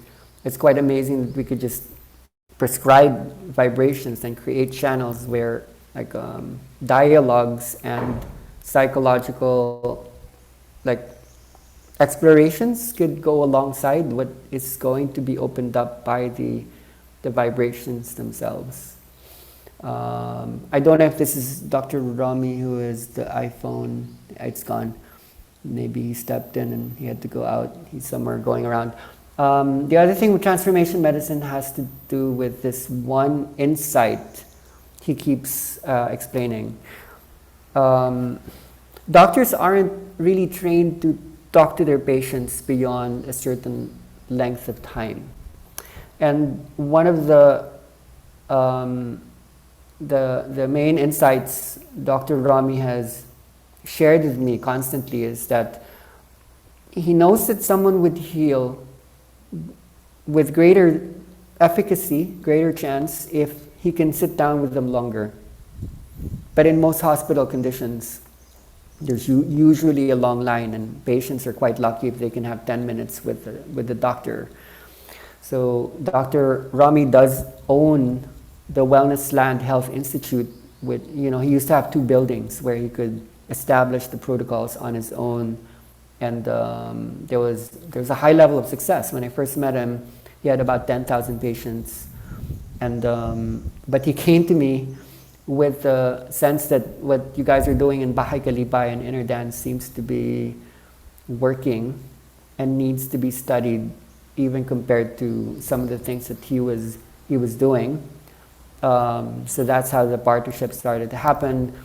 It was quite an interesting story of how he gave me like a whole office space within his hospital system, where he would throw patients or clients to me when he knew they might be open. And then I would do interviews, I would do certain sessions in a massage bed, and then we had this machine that could record the aura, or it's like sort of still has EEG functions where you can read the vibrations of people that could talk about the organs, talk about certain things. They were more important because they could open the conversation with the patients, and then we were trying to look for multi-step protocol approaches that would provide whole systems solutions to the problem that would include nutrition, that would include life coaching, that would include energy waves, that would include the behavioral changes and so on and so forth. And that would be run by a whole team that would collaborate on different colors in the mandala. that would look at the person from a holistic point of view. One of the things that makes that exciting is it actually seems to be quite impossible to be able to do that way of honoring or valuing one person's energy field or energy ball, considering the amount of emergencies that are cropping up daily. Like there are problems everywhere, and we don't have the space, we don't have the time to really look deep at something so profound. So those are just some of the things that we were doing, and one of the key insights we held was in observation of who heals and who does not. Dr. Rami and I both realized in our respective practices that it's when you are able to speak and listen to a patient, when the right questions are asked in this Freudian dialogic way, when someone is able to unravel a life review in a way that it's held and listened to and heard with care, it seems that that's when healing happens, because the root cause, which is partly emotional, partly psychological, it's observed. And through observation, there's healing that happens. So using media, using specific tools, we were thinking way back in 2013, what would be the ways to create like a system that would allow like all of these layers to be looked at.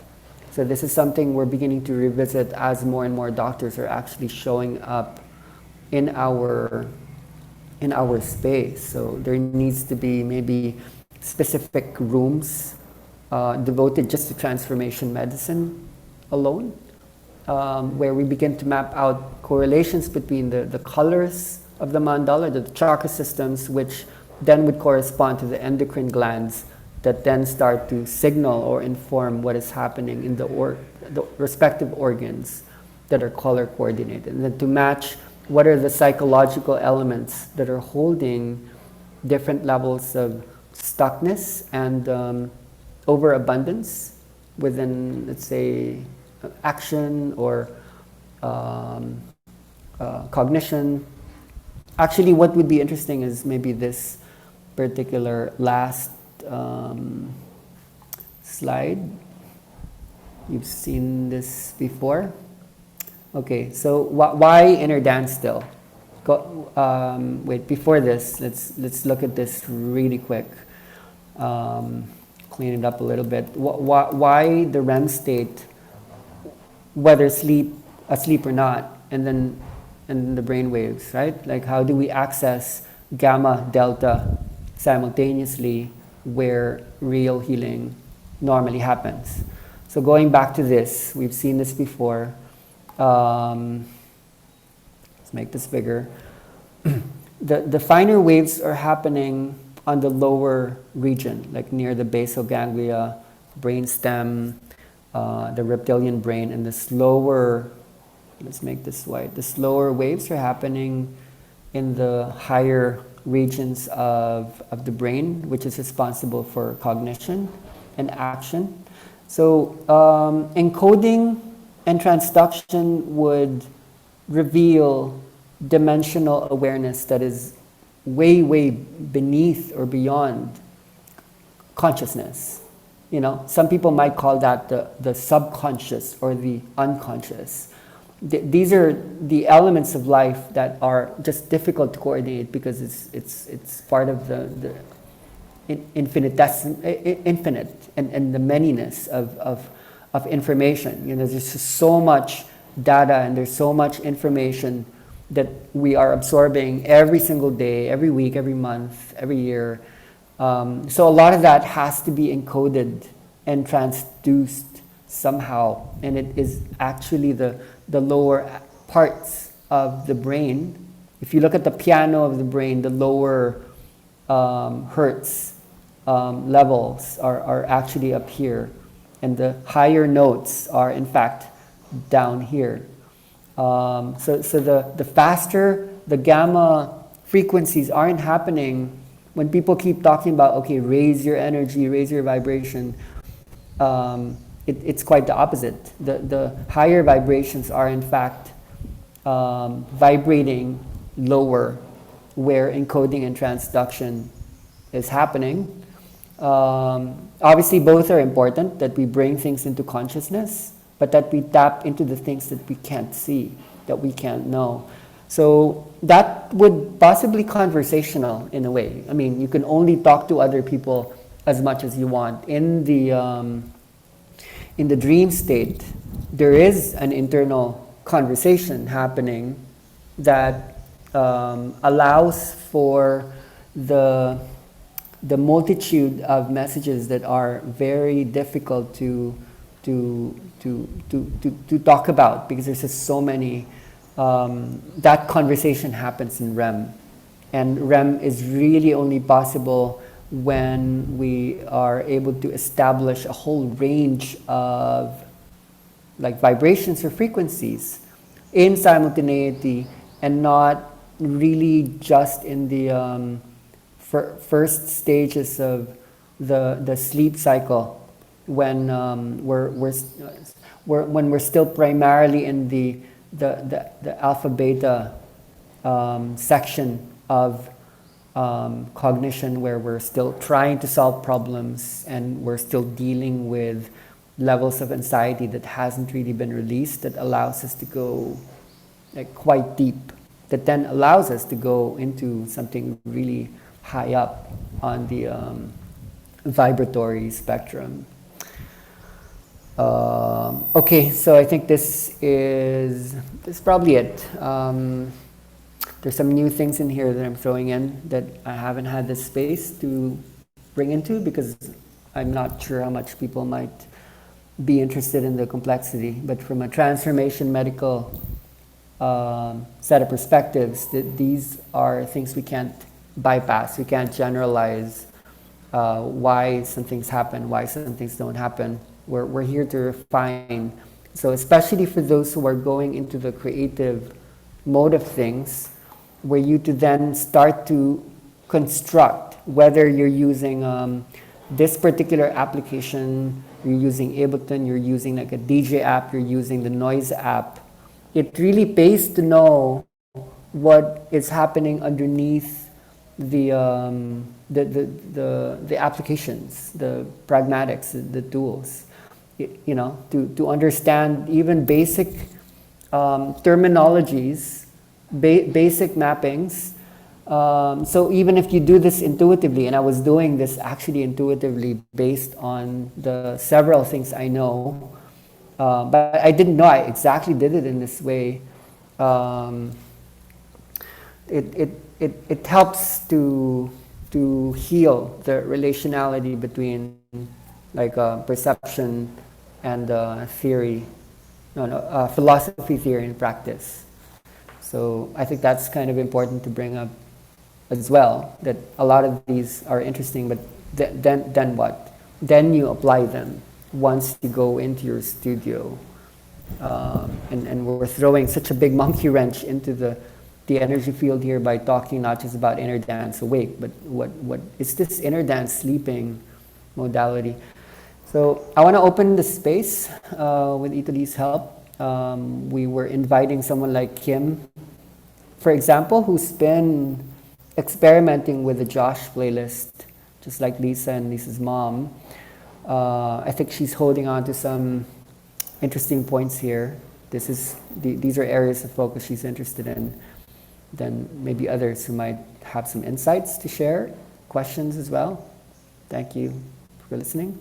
So Kim, if your brain is at least working circadian rhythms wise. Hello, good morning. Yeah, so I'm really interested in this inner dance sleeping, because of I was really holding back to do inner dance with my children, although I knew from the beginning that it would be beneficial to them.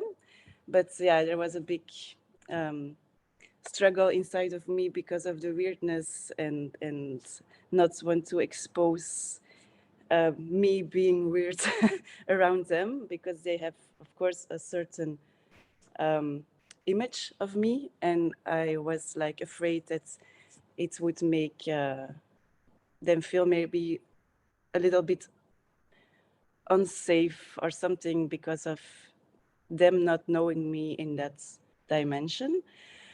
So the sleep inner dance is really beautiful, and it came in the right moments as well. So I started to introduce it to my son, who is almost 14 now, but we had a really, I can talk about it for many hours, but it's been a really difficult parcours with my son because of he's like super sensitive. Yeah. It's a lot, so I cannot go into that at this moment, but he's like very, he's under a lot of stress for many years, maybe for forever. And I know that it is also because of me when I got him and the situation I was in. So I feel really responsible, and that's not always like a easy part. It's actually very difficult. But I do have like, I want to, of course, I want to help, and I want to try to stabilize him in his stress levels. So, for example, what is really visible in his way of stressing out is that he has this. He always is. Yeah, he's constantly pulling his nails, so he doesn't have any nails left actually. So when I start using the Josh playlist, I could see, like, it was last week. He's a week with me, and then he goes a week to his father. So I always have this pause for a week. So, but last week when he was with me, he was sitting next to me, and I suddenly was realizing, like, whoa, he's just like sitting like this and not fidgeting or pulling his nails. So that was really a magical moment to witness, actually. So I could feel that he was like, okay. So I'm just observing him from a distance. I'm not asking him too many questions, but he is asking for the playlist himself when he's with me. Not every night, but almost every night. So he likes it. He enjoys it. And last week he also said that, yeah, it helps. He had a theater week at school, so he had to be an actor for a week, and he was really anxious about it. And he said, yeah, the playlist does help to feel more confident and a little bit less stress. So, but it was, yeah, so I just gonna follow up what it is doing to him at school levels, because that would be great, whether it would have influence on that part as well.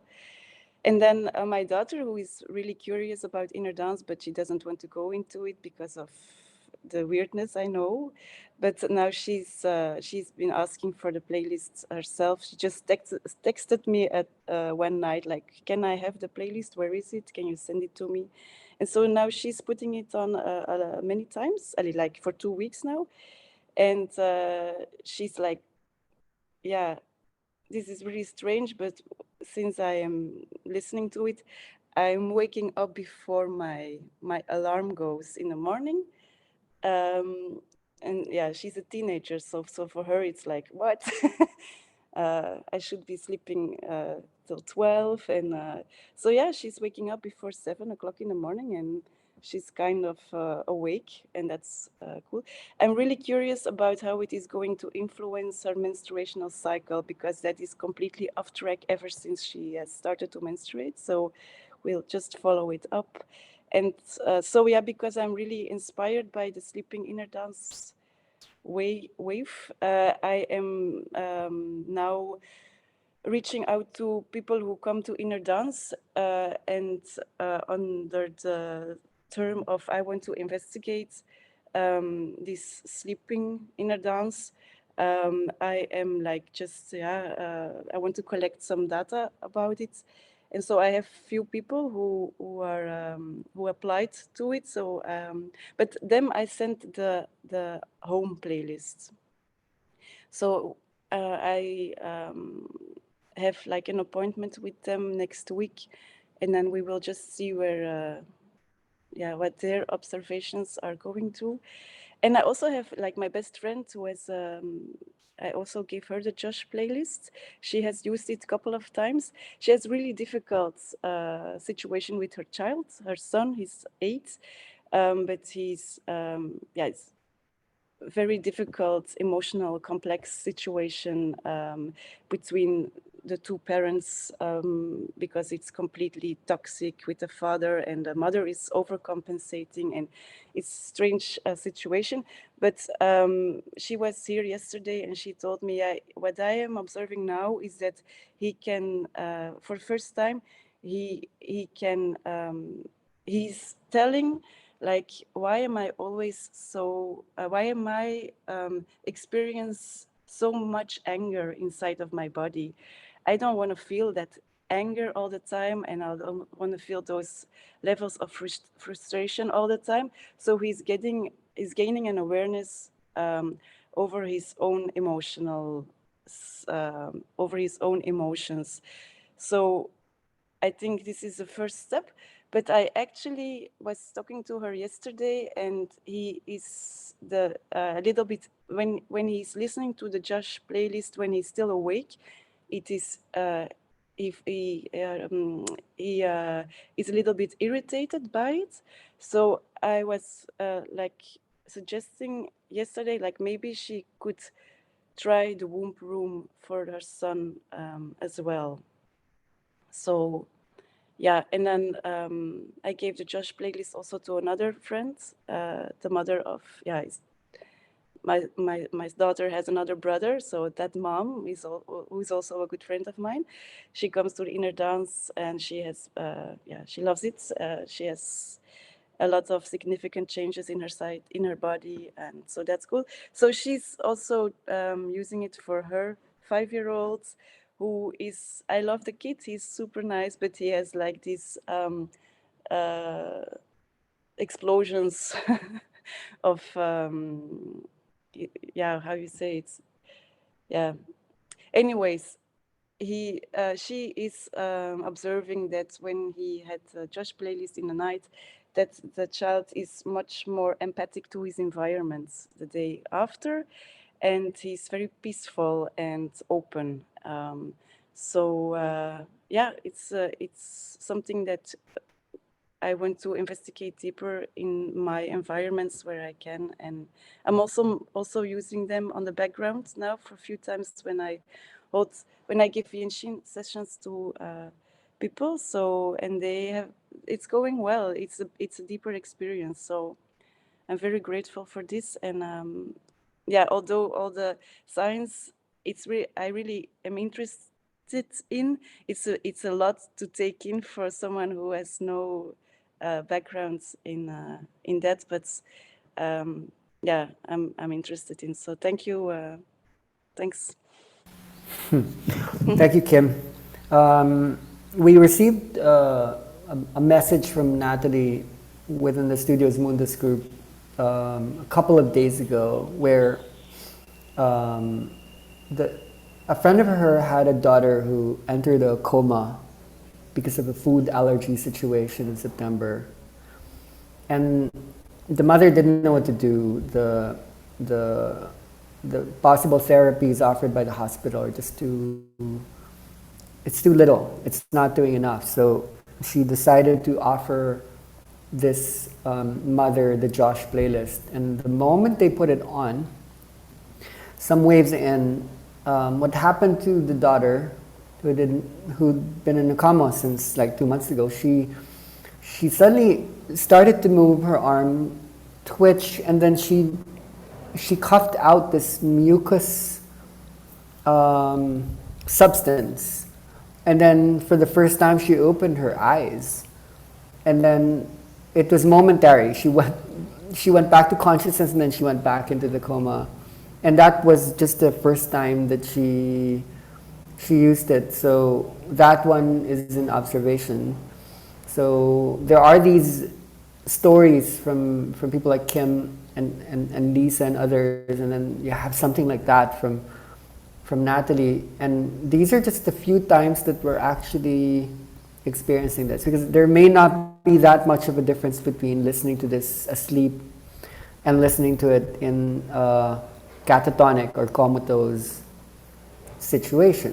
We like to think that exposure to these are going to be minimal when we are like not conscious, but I think what this is speaking to us is we're actually a lot more conscious when we are unconscious, because that's when transduction and is actually happening. There's actually more consciousness probably taking place when we are in that unconscious field, and we shouldn't readily take that away from someone who is choosing to be in that, even in a nightly way.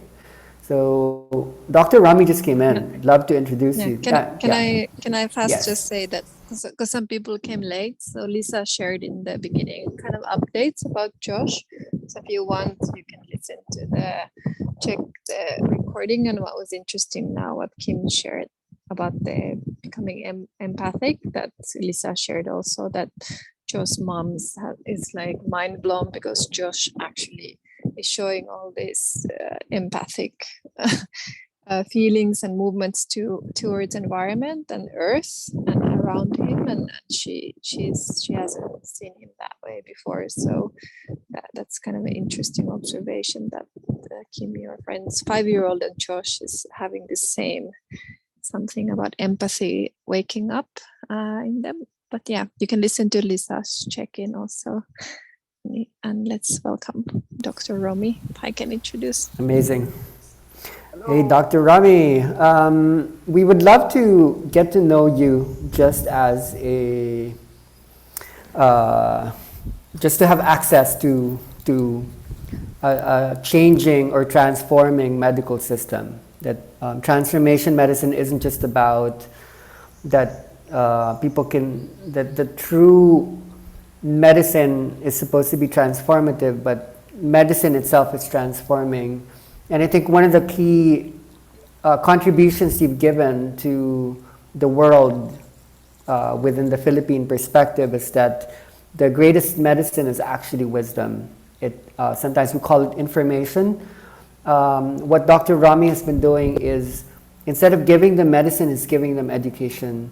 And he realizes that the more people change their beliefs, their bodies undergo transformations. It hasn't been easy. It's been always uphill, as we all might expect.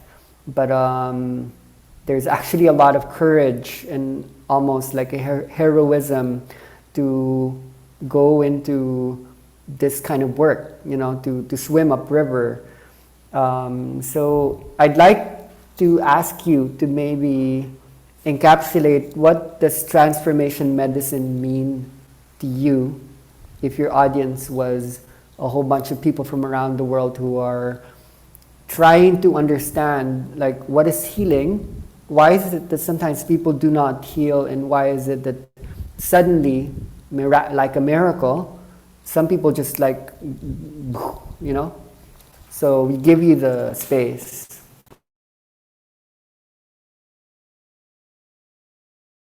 Hello? Okay. Yeah, it's clear. Yep. Hello, everyone. Good afternoon from the Philippines, from Cebu, Philippines. So sorry I was running late because I received the link also a little bit late. But anyway, yeah.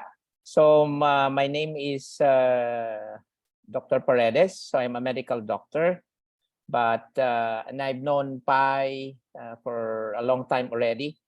And I see a lot of sick patients from all sorts, from the most simple to the more complicated ones like cancer.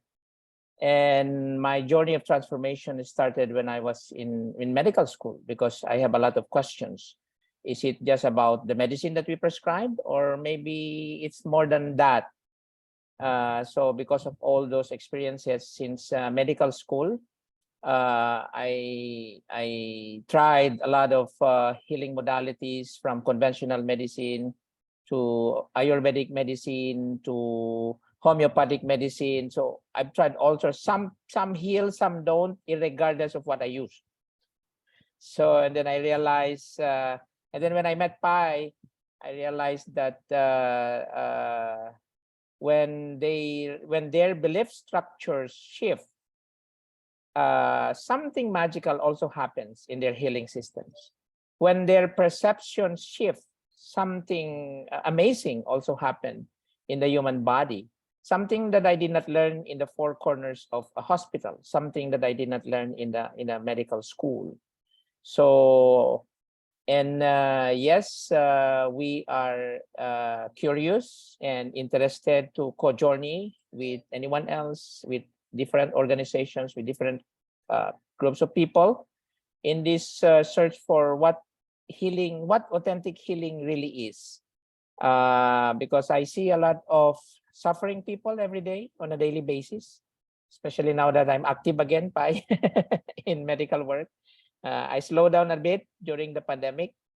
I listened to the virus, so I stopped, paused, but now I'm very active again. And I'm flying to Palawan a few days from now. So see you soon, Pai. So thank you. Okay, yeah, wonderful. It's amazing to have your presence. So let's open the room now. We've heard from quite a lot of people here about experiences. It's really not about these specific playlists that have been shared and talked about. It's really a much bigger picture. So anything that might have gotten triggered, evoked, awakened inside you on these subject matters, like what are your thoughts? What are your questions? What are your insights? Please.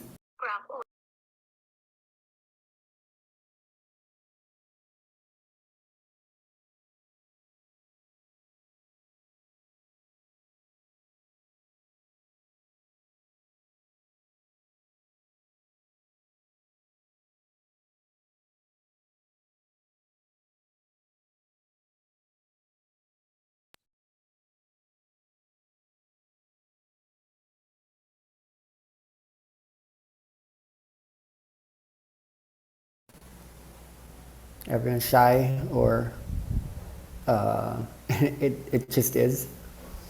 I would Yeah, I would like yeah. to We know still if you have have a about chance to 30 ask minutes. from Dr. Romy. What was in the time when you were working with Pai in Cebu, and when your patients, they were going into inner dance processes, was there some, what were the insights you saw, the shifts you were mentioning, that perception changes, or how we see the illness or the root causes or the condition what we have? Was there something else when you were kind of new into it and observing inner dance in your patients? What was happening in that field? Me unmute. Yeah. Hi, Ituli. It's my first time to meet you. I've heard your name a lot, but anyway, yeah. To answer your question, yes, I felt there is a vibratory shift, a shift in their vibratory energy when they change the way they look at a tumor, when they change the way they look at the disease, when patients change the way they perceive the disease, something intuitive happens in the body of the patient. So I have seen some some magical transformation and healing of people, because one thing very fundamental that shifts is actually they shift from fear to awareness. Because they come to us in fear. They have been in the hospital setting in fear. They did all the surgery, the chemo, the radiation in fear.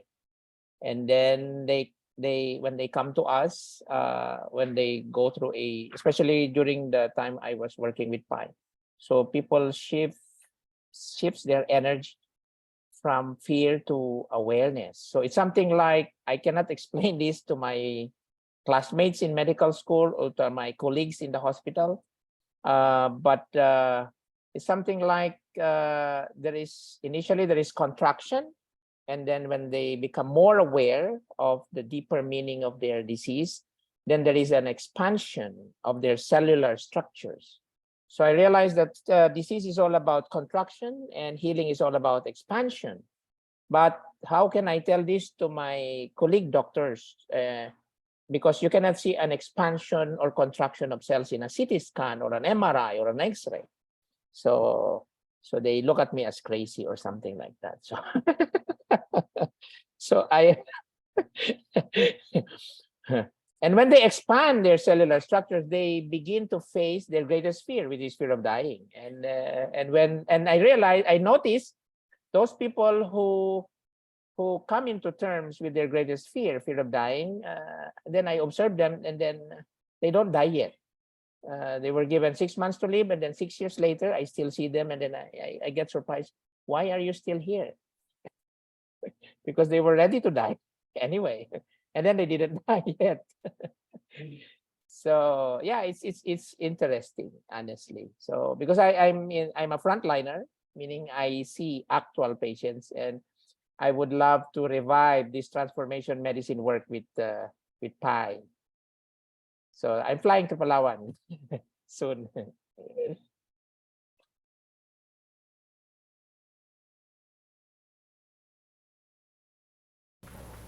Yeah, it's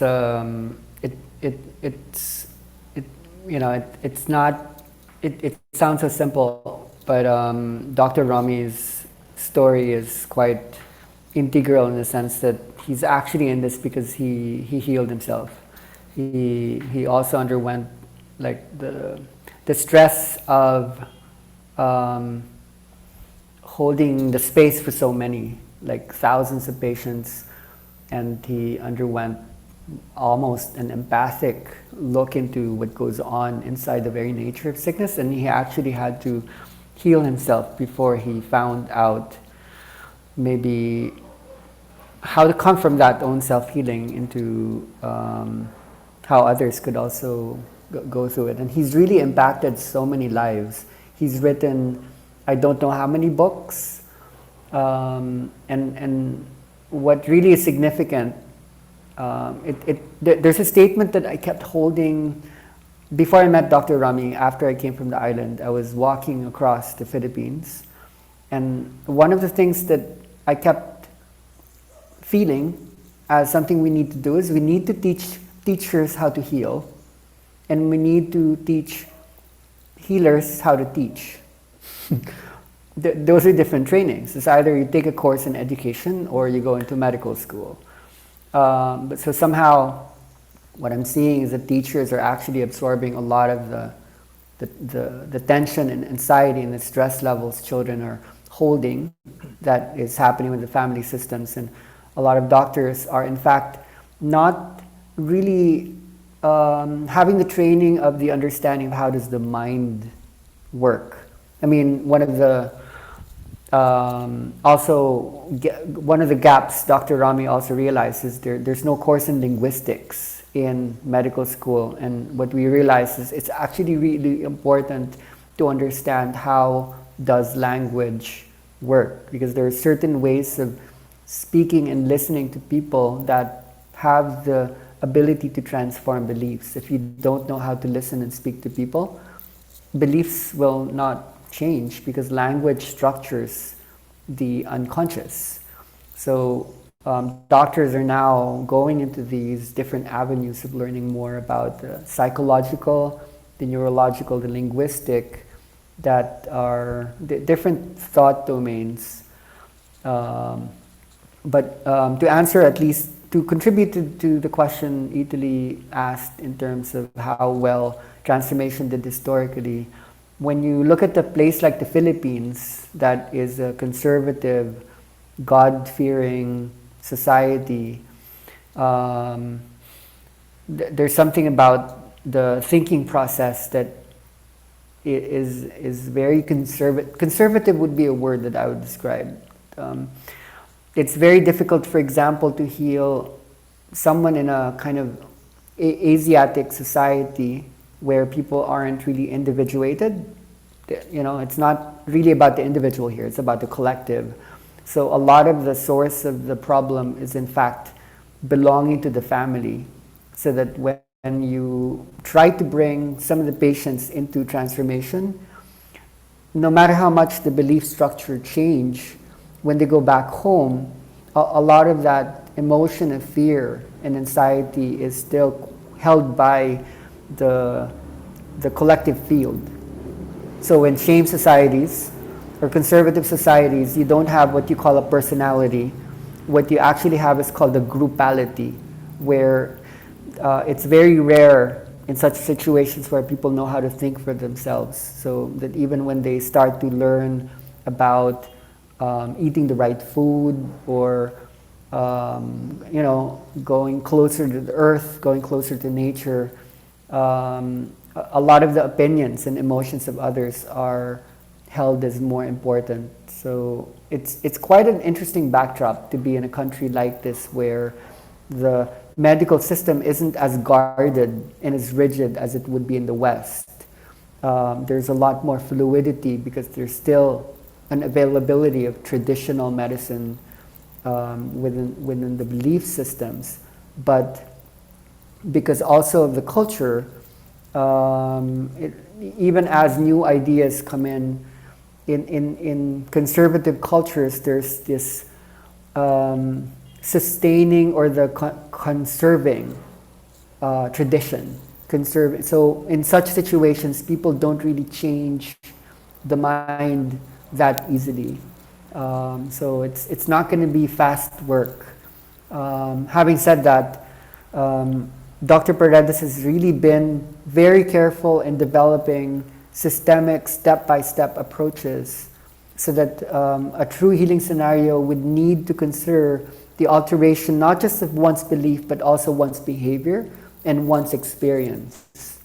Unless all of these transform at the same time, the way we're feeling and experiencing ourselves, the way we're perceiving the world, and the way we're acting upon it, unless a transformation happens in all of these fields, maybe you feel better, but you haven't really changed your behavior or your response mechanisms to stress or rewards, or you haven't really, they all go together. So to build a complete system out of this takes like a whole team, communities, it takes like a lot of experience, and to really develop the substructure to support what we are understanding about the body, which is what the medical system does hold, how to then bring in the space-age spiritual elements that are already conducting progressive healing for people that don't really have access to as much of the science as the medical community does.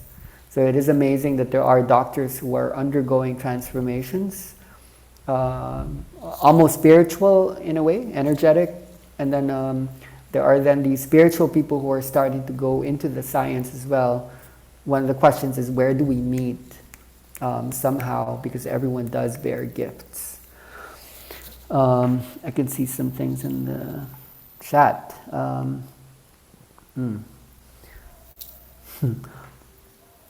Isabel, you seem to have an interesting question there. Do you want to voice it out? If you're online. All right, then Dr. Paredes can see it. Otherwise, like anyone else who has something.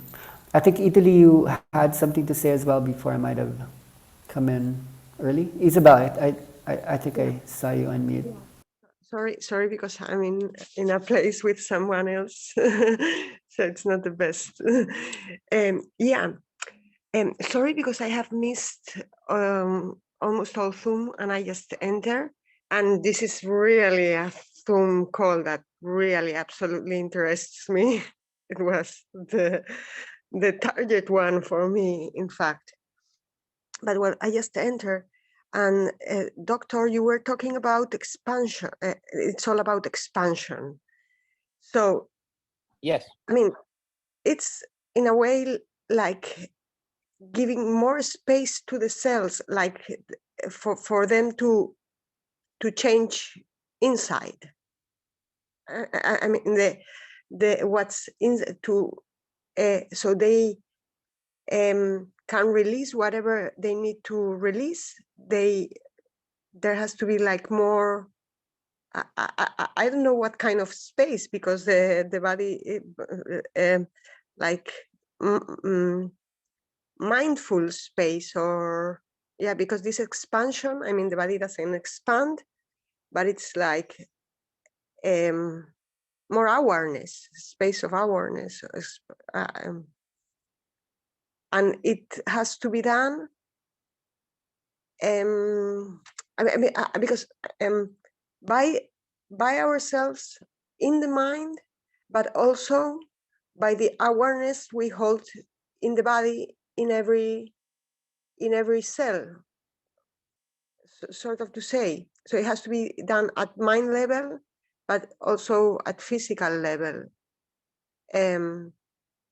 So the organs and the cells cooperate in the healing.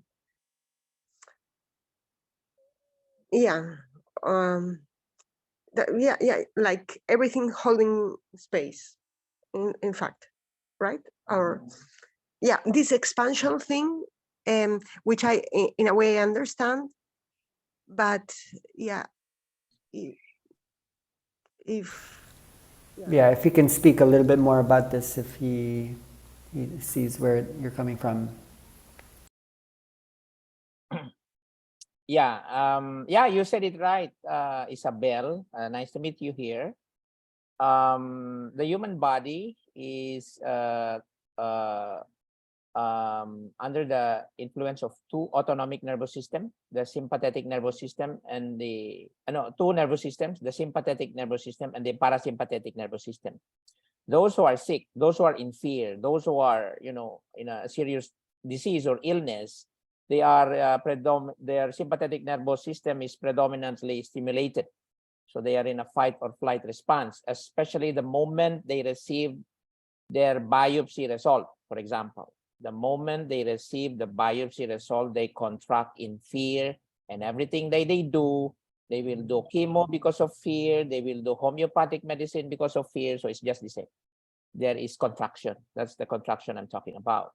And the moment that's why I even changed the name of my room into conversation instead of consultation, just to bring back the symmetry of healing. So I play with words because I believe words are also vibration.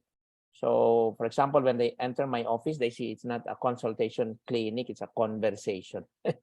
So when we talk to them, and I talk to the patients, of course, there is already a shift in the use of words. So rather than scaring them out, freaking them out, they begin to relax. So this expansion I'm talking about is, I feel it, I vibrate with it. Of course, as Pai have said, I have also went through my own healing, because before I have a lot of fear. I have panic attacks, severe panic attacks when I was in medical school. That's why I met Pai, because of that journey of a young medical student with a lot of fear. And when I went into work, medical work, so we see especially working with cancer patients, it's actually very interesting, because it's a their fear is magnified. That's why I in my room I actually have maybe a coat that is in a tarpaulin, big enough for people to see that. I think I got this from the book Transformation Medicine that Pai and me wrote together many years ago. So, and I always say this to my cancer patients: all healing is essentially a release from fear. So it's a release of the contraction that it becomes expansion, because when there is expansion of the cells, then healing just happens spontaneously. the pathways of detoxification, the pathways of nourishment are wide open. They are not contracted anymore. That's why, regardless of the modality, actually, because in my transformation as a medical doctor from allopathic to integrative to holistic approach, I've used all sorts of modalities, and I never said to my patients that their final healing is externalized. So this is your medicine, Ayurvedic medicine, or this is your final medicine, chemo medicine, or whatever. I always tell them that healing ultimately happens in the inside, whatever they do. So because some people can do healthy stuff in fear, then it's still they are still in a contracted state. So all healing is essentially a release from fear. So yeah, I hope I was able to share some clarifications and insights, Isabel. Thank you very much.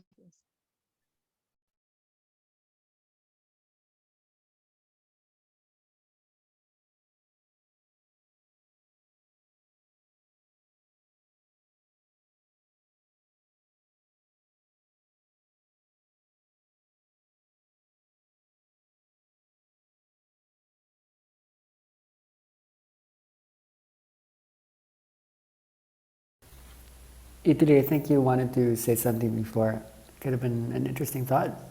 I don't know what was before, but yeah, all these topics are kind of, yeah, very current. And also what we talked on the call before about this fear of death, and when we hold it and when we have it, it's like this construction, and I have it in myself too. And when I actually now reflect, we had a cancer patient here, beautiful person who was quite far with his cancer and didn't receive any help. And then he was with us, a Filipino guy in his 40s, 1 year ago. And he stayed in Maya for maybe 6 months after he went back to Manila. And then in the end, he died last spring. But what I went through about this, and what we went through with Ryan about his healing process, is that his process was first coming from this trying to heal the cancer and wanting us to help him to fix it, or Pi to heal him, or he came with this perception, and he's been trying everything, and chemo and everything went just downwards for many years, and until he had zero money and no help and everything. He came here. But what I witnessed in his processes, and what was really, sorry, it's windy here, kind of life-changing to me, to witness inner dance with someone, to then look at that question, that when a healing doesn't mean that you are not going to die, or that we are going to fix that person's physical condition physically. So what he went through was, what I witnessed was a very, very deep healing, but he was actually, he came better. He was walking around the mountain and eating amazing fresh food and enjoying our dogs and the nature, and really happy here. When he went back to Manila, his condition collapsed again. But what his insights were, that he actually healed with himself to accept death. So when I reflect now, my mother, who passed away and died suddenly 3 weeks ago, and I think I've embedded some fear of death from my mother, and she was a therapist, so she held this therapy and fixing problem energy quite a lot. And when Pai was speaking before, and now when I'm reflecting this contraction and then letting go and like expanding, I actually feel that in the moment, first time in 40 years, my mother saw a doctor, because my sister's son had to call an ambulance to her home, and her condition suddenly collapsed. So the moment the doctors were actually researching, taking ultrasound and checking why she's collapsing, and I was on the phone, she died. Her heart stopped. And what I'm kind of intuitively, and what I'm perceiving and seeing, that she had hold a lot of fear of death.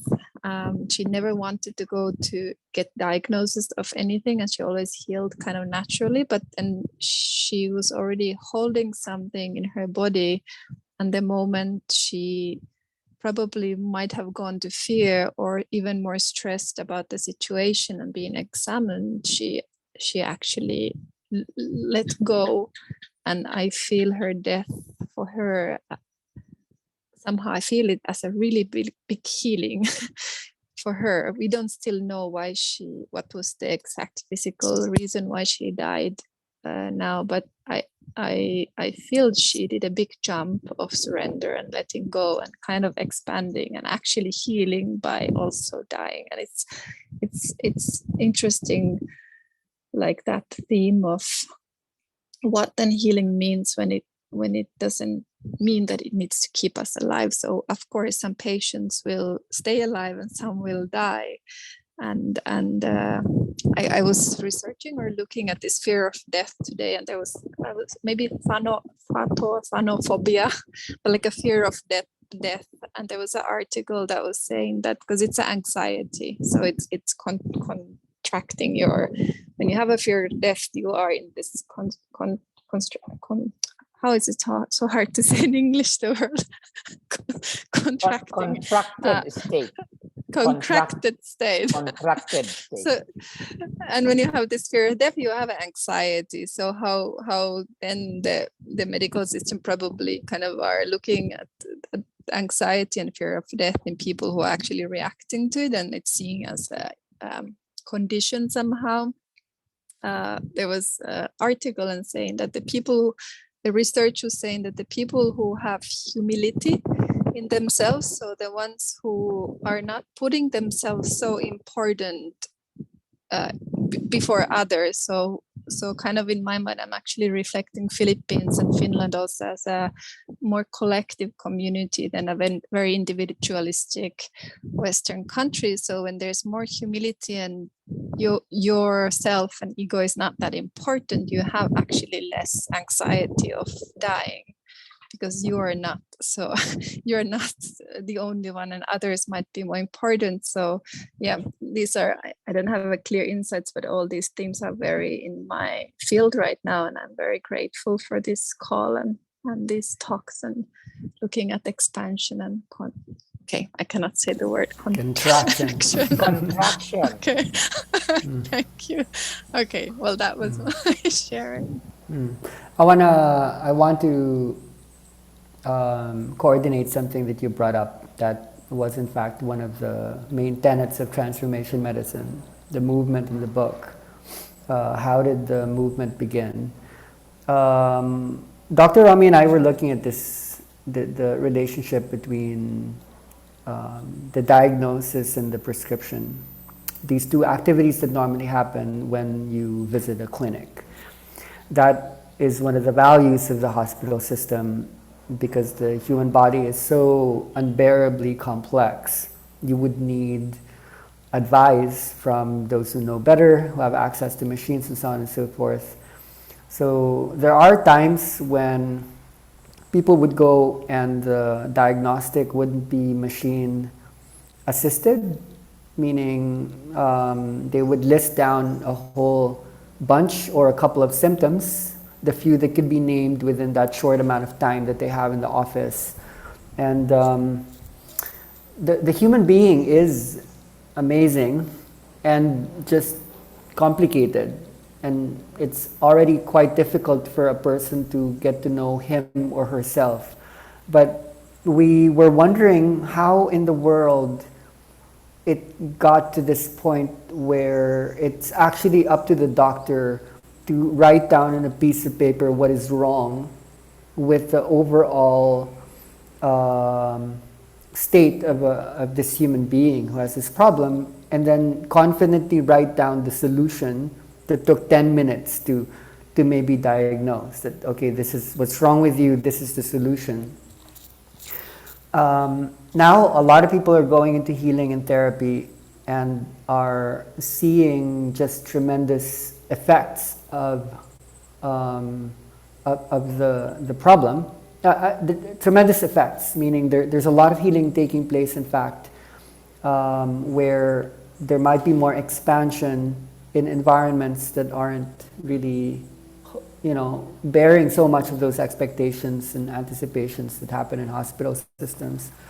So it's just this really big question: who is going to do the most authentic diagnosis and the prescription? It actually needs to be the person herself or himself that this would be known, because it's really quite deep. That's one of the reasons why exploring one's heart, exploring one's soul, exploring one's psyche, deep psyche or subconscious, becomes an invaluable modality, because you can go into the surface level, you can go into checklist, okay, feel this way, and these doctors, they do get these trainings, okay, here's like a list of the symptoms, symptoms, and then you can come up with a diagnosis, and then here's like the prescription. There's usually a pharmaceutical, like correspondence between the symptom and the drug or the chemical. So maybe we can ask Dr. Paredes to look at this thing about diagnosis and prescription, because it's quite complex. It's quite multi-layered, and he's been dealing with this. He's quite a weird one, because he literally would write down on a piece of paper all these really not conventional prescriptions to the problem. Like one of them would be go outside and hug a tree, and he'd write it down, and then these patients would be like, could you please give me something I can buy, something that is manufactured somewhere in Germany or somewhere like that I can trust. And then I'd leave the space very content, and he would find these really unorthodox ways of, and sometimes those are what work. So I'd love to hear him talk about this concept of diagnosis and prescription. Yeah. Basically, most of us in the medical profession, because that's how we were trained first to diagnose what's wrong with the body. And then we were trained to prescribe something to treat the symptom, not the root cause. Basically, most of the time to treat the symptom. For example, when a simple case of hypertension. So we diagnose the patient, oh, sir, mom, you have hypertension. Your blood pressure is always elevated at 140 and 90 and above. And then we start to prescribe all the medicines that we learn in medical school. As medical doctors, we have a lot of units in the 4th year, 5th year of the medical school on pharmacology. So we are greatly pharmaceutically influenced. When we give the drug, the blood pressure lowers, and then the patient is happy after a few days, and then they come, thank you, doctor, my blood pressure is normal. And then we tell them to keep on taking the medicine. We tell them to maintain the medicine, not to stop the medicine, to take it for life, so that they will never wake up to the truth that the hypertension will never be cured by the medicine. So we call it maintenance medicine. So sometimes I joke when I give public health seminars to the audience that who are taking medicine, and then they raise their hand, and then I tell them, congratulations, you are maintaining your diseases. So there's the paradigm shift that we enlighten, we empower our patients, is to treat the root cause. Treat the root cause. Why is the blood pressure high? Why is there cancer? Why is there diabetes, for example? So we break that belief structure of there is a disease and it needs a prescription. But coming from my background as a medical doctor, so I have to meet people where they are. So sometimes they need handles. So whatever I give to them, whether it is a banana or a vitamin C or just a word in my prescription pad. Yes, I do write words in my prescription pad. And I intuitively, many years ago, I have removed that RX symbol at the upper left-hand corner of the prescription pad because I have the freedom to write anything. So I removed that RX symbol. You know, usually when you get a prescription from a doctor, there is an RX symbol, and I remove it. And so I write anything. I am free to write anything. I could write number 1, forgive your mother-in-law. Number 2, go and walk barefoot. Number 3, change your lifestyle, change your food. But I realize it's also not just the food, because I have some vegetarian patients who are also sick. They are also hypertensive and they are vegetarian. So it's not just the food. We are not just what we eat. We are what we eat, drink, breathe, think, say, and do. So when people see that it's a subtle shift in the vibration of, you know, treating the root cause, from treating the symptom to treating the root cause, I feel they become more relaxed, and they become more accepting of their condition, and they become more proactive and that leads them to transformation. So because a sickness, an illness, a symptom is just an invitation to transform the diet, to transform the belief structure, to transform the habits, to transform whatever. So yeah, transformation medicine is it leads people to change the way they perceive their disease. So in the end, they befriend the disease. They don't get scared anymore. They talk to the tumor. So sometimes I even write, why don't you talk to your tumor? It's a little bit weird, telling somebody to talk to their tumor, because the tumor will not reply in words. So, but I had seen some patients who actually, I I was not the one who started telling people. There was a patient before who was telling me, "Doc, I was talking to my tumor," and then the first time I heard, really? What happened to you?"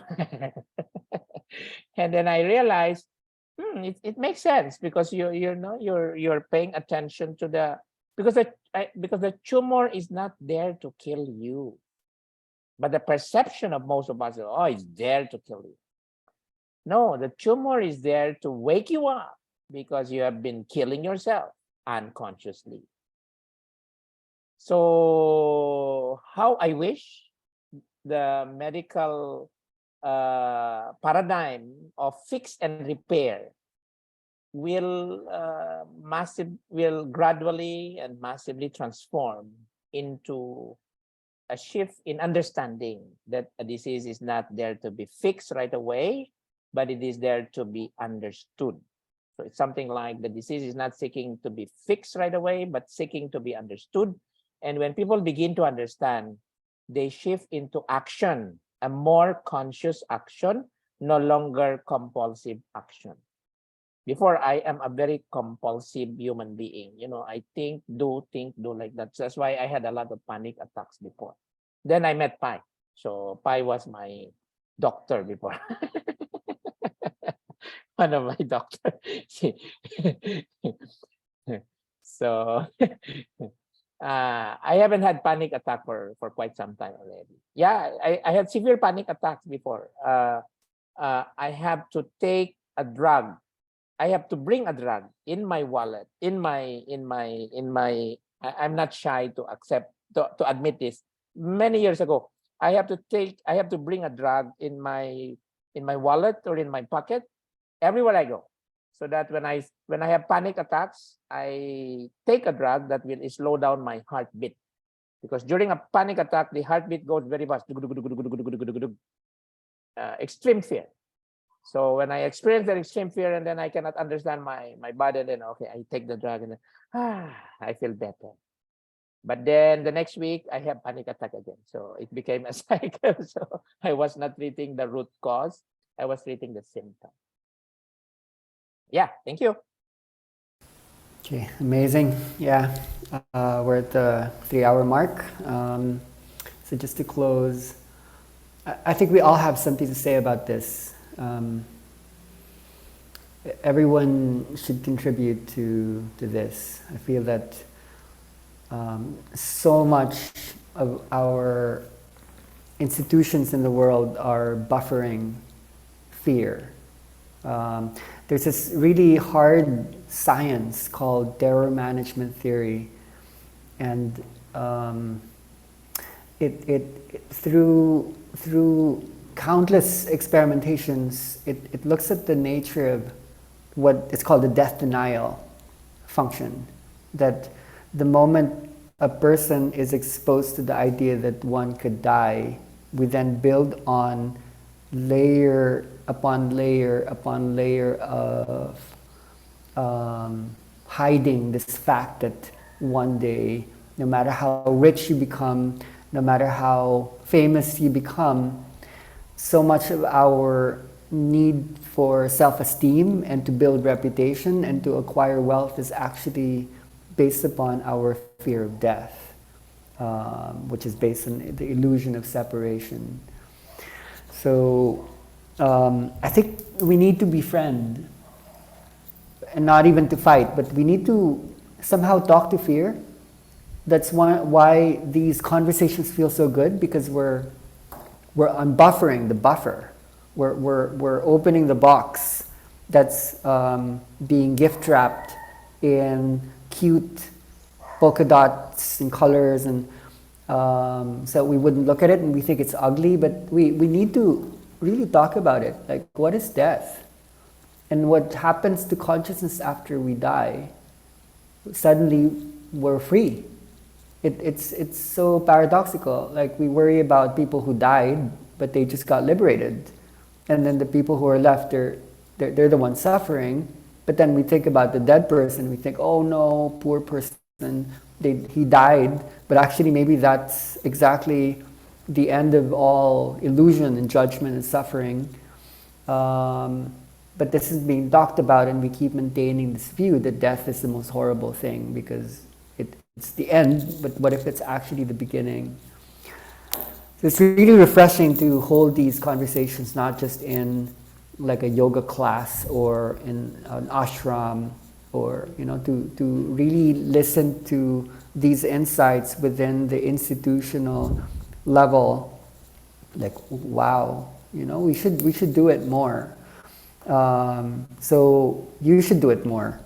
And I guess one of the reasons why we're holding this here is that Dr. Rami and I do belong to a country where a lot of these conversations are more allowed, and a lot of you guys are in countries where you can get in trouble for speaking aloud in terms of, we're not making promises that we know better than others, that we know better than doctors and so on and so forth. We're actually really open about what works and what does not.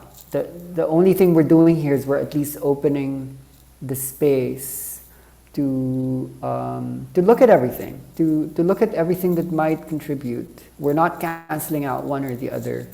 So in our work in transformation medicine, even if people were going into chemotherapy, even though hard research looks at the actual success rates of chemotherapy, which is not actually that high, at least do it with eyes wide open and hearts wide open, as opposed to doing something that looks really, really spiritual, but actually just doing it to solve a problem that needs to be solved. Let's validate everything right now. Let's understand that this thing before and after life is made of vibration, it's energy. And how would you like to see it? How would you like to treat it? So even if we thought of the most invasive treatments, whether it be to take a scalpel, cut it open, or to take radiation, so what? At the end of the day, it's still energy. So let the person who is suffering decide what they want to do with it. You can cut open energy, That's fine. You know, if you want to know what energy looks like, it's like take a ball here and then walk 400 steps or paces towards there, put a smaller ball there. That's the distance between the earth and the sun. It's also the distance between one molecule and the other, and then the other. So it's actually pure space. But somehow there's this illusion of solidity, of sustainability. It doesn't just change into from body to car to thought form, or you know, it stays like the body. So there's some magnetism that keeps it what it is, but in a way it's actually made of space. So there's very little judgment in what we do with it, but what matters is something so deep in terms of why a soul chooses its form, its blueprint. And I don't think there are limits to how deep we can go. So we are coming in touch with certain phenomena, like the inner dance, that's helping us to go so deep in the reading of the book. Let's say you are a book. How do you open the book? It could be called the soul book, the life book, from cover to cover. We can actually go into a dimensionality where we could read that book. So somehow the problem isn't solved. The problem actually dissolves when we see there's so much more. When we pay less attention to the thing that seems sometimes to be the more important. I think that's the thing with diagnosis. When a person is diagnosed with a life-threatening situation, that brings about this contraction that's very difficult to bring out of expansion when it comes from an authoritative figure who seems to know more. When that verdict comes that you have 3 months to live, you have 6 months to live, to a vulnerable person, what power do you have to actually go against that? Understanding now more and more through so much evidence-based research, any information you grant to a child or to an adult mind will hold form. So being more and more careful about this, how do we create diagnostic and prescriptive interventions that just keep widening the options, widening the field? So I don't think that should stay conceptual. We need to also experience this vibratorily, energetically speaking. It can't just stay as a thought, it can't just stay as a word. For people to truly experience who they are and who they are becoming allows them to move from who they actually are not into who they truly are. And usually that's really, really big. When a person has received a lifetime of messages that you are small, you're only human, you're very little, you're not worth it, you don't deserve, you need to live in badness and shame and guilt. It's not easy to change a lifetime of contraction to bring about like an expansion. So to build a new model has been the goal here in this country through these dialogues. We've been wondering not just about the generalization, what is an actual system that could arise that meets this head on. So I think we're going to be rolling up our sleeves. We're going to get to work. We're going to create a room that is very inclusive, and we're going to listen to everyone, everything, every day. Because partly that's what keeps the disease going. Children weren't listened to as the universe that they were. So that when we see them as energy and we see them as something almost cosmic, that you are big, you're huge, you're amazing, you're beautiful, you are powerful, and then ... where does this go? That would be the most ultimate prescription.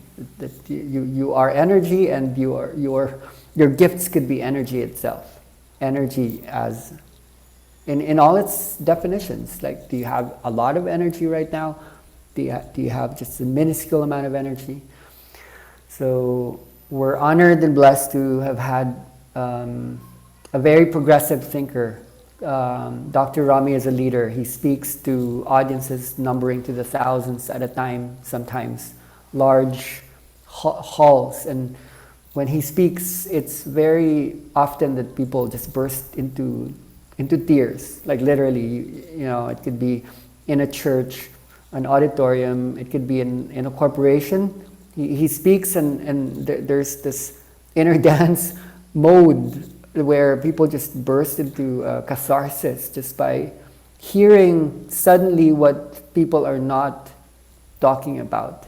So the energy wave doesn't just need to be mediated by music, by sound elements. It could be consciously delivered through the speaking of the unspoken.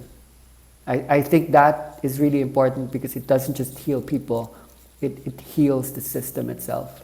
The people will die, which includes you and me, but something will sustain long after we're done here. It's a system, and some people call that the collective consciousness. It is not just what you're saying, but what is speaking through you that will have a long-lasting legacy. So deep gratitude, not just to Dr. Rami, but to everyone who shares from a courageous, deep wisdom space. If you want to keep some of this conversation going in the respective groups, do so. But within Studios Mundos, we will be thinking about how to hold a specific room just for this topic. The transformation medicine deserves its own room. So we will be hearing from Dr. Rami and many other medical practitioners on these themes. Super exciting. So if you could let Italy maybe help to close the space, so you guys could have a good Sunday ahead. Thank you. Thank you, Dr. Romy. See you in 2 days here in Palawan.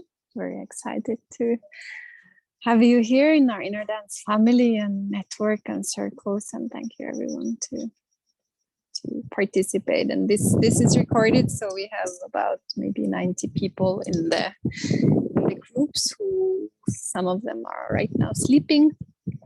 So they will listen to this recording and maybe they also have sharing. So whoever wants to also share and dialogue, then we'll share with you also. Yeah, we can unmute, say some sounds all over the world. Most people are in their midnight or early morning. Europe, US. Thank you, everyone. Ganda gabi. Thank you. Thank you. Thank you. Namaste. Thank you. Namaste. There it is. It's nice to see everyone's faces also. Bye. Bye-bye. Bye. Bye. See you soon.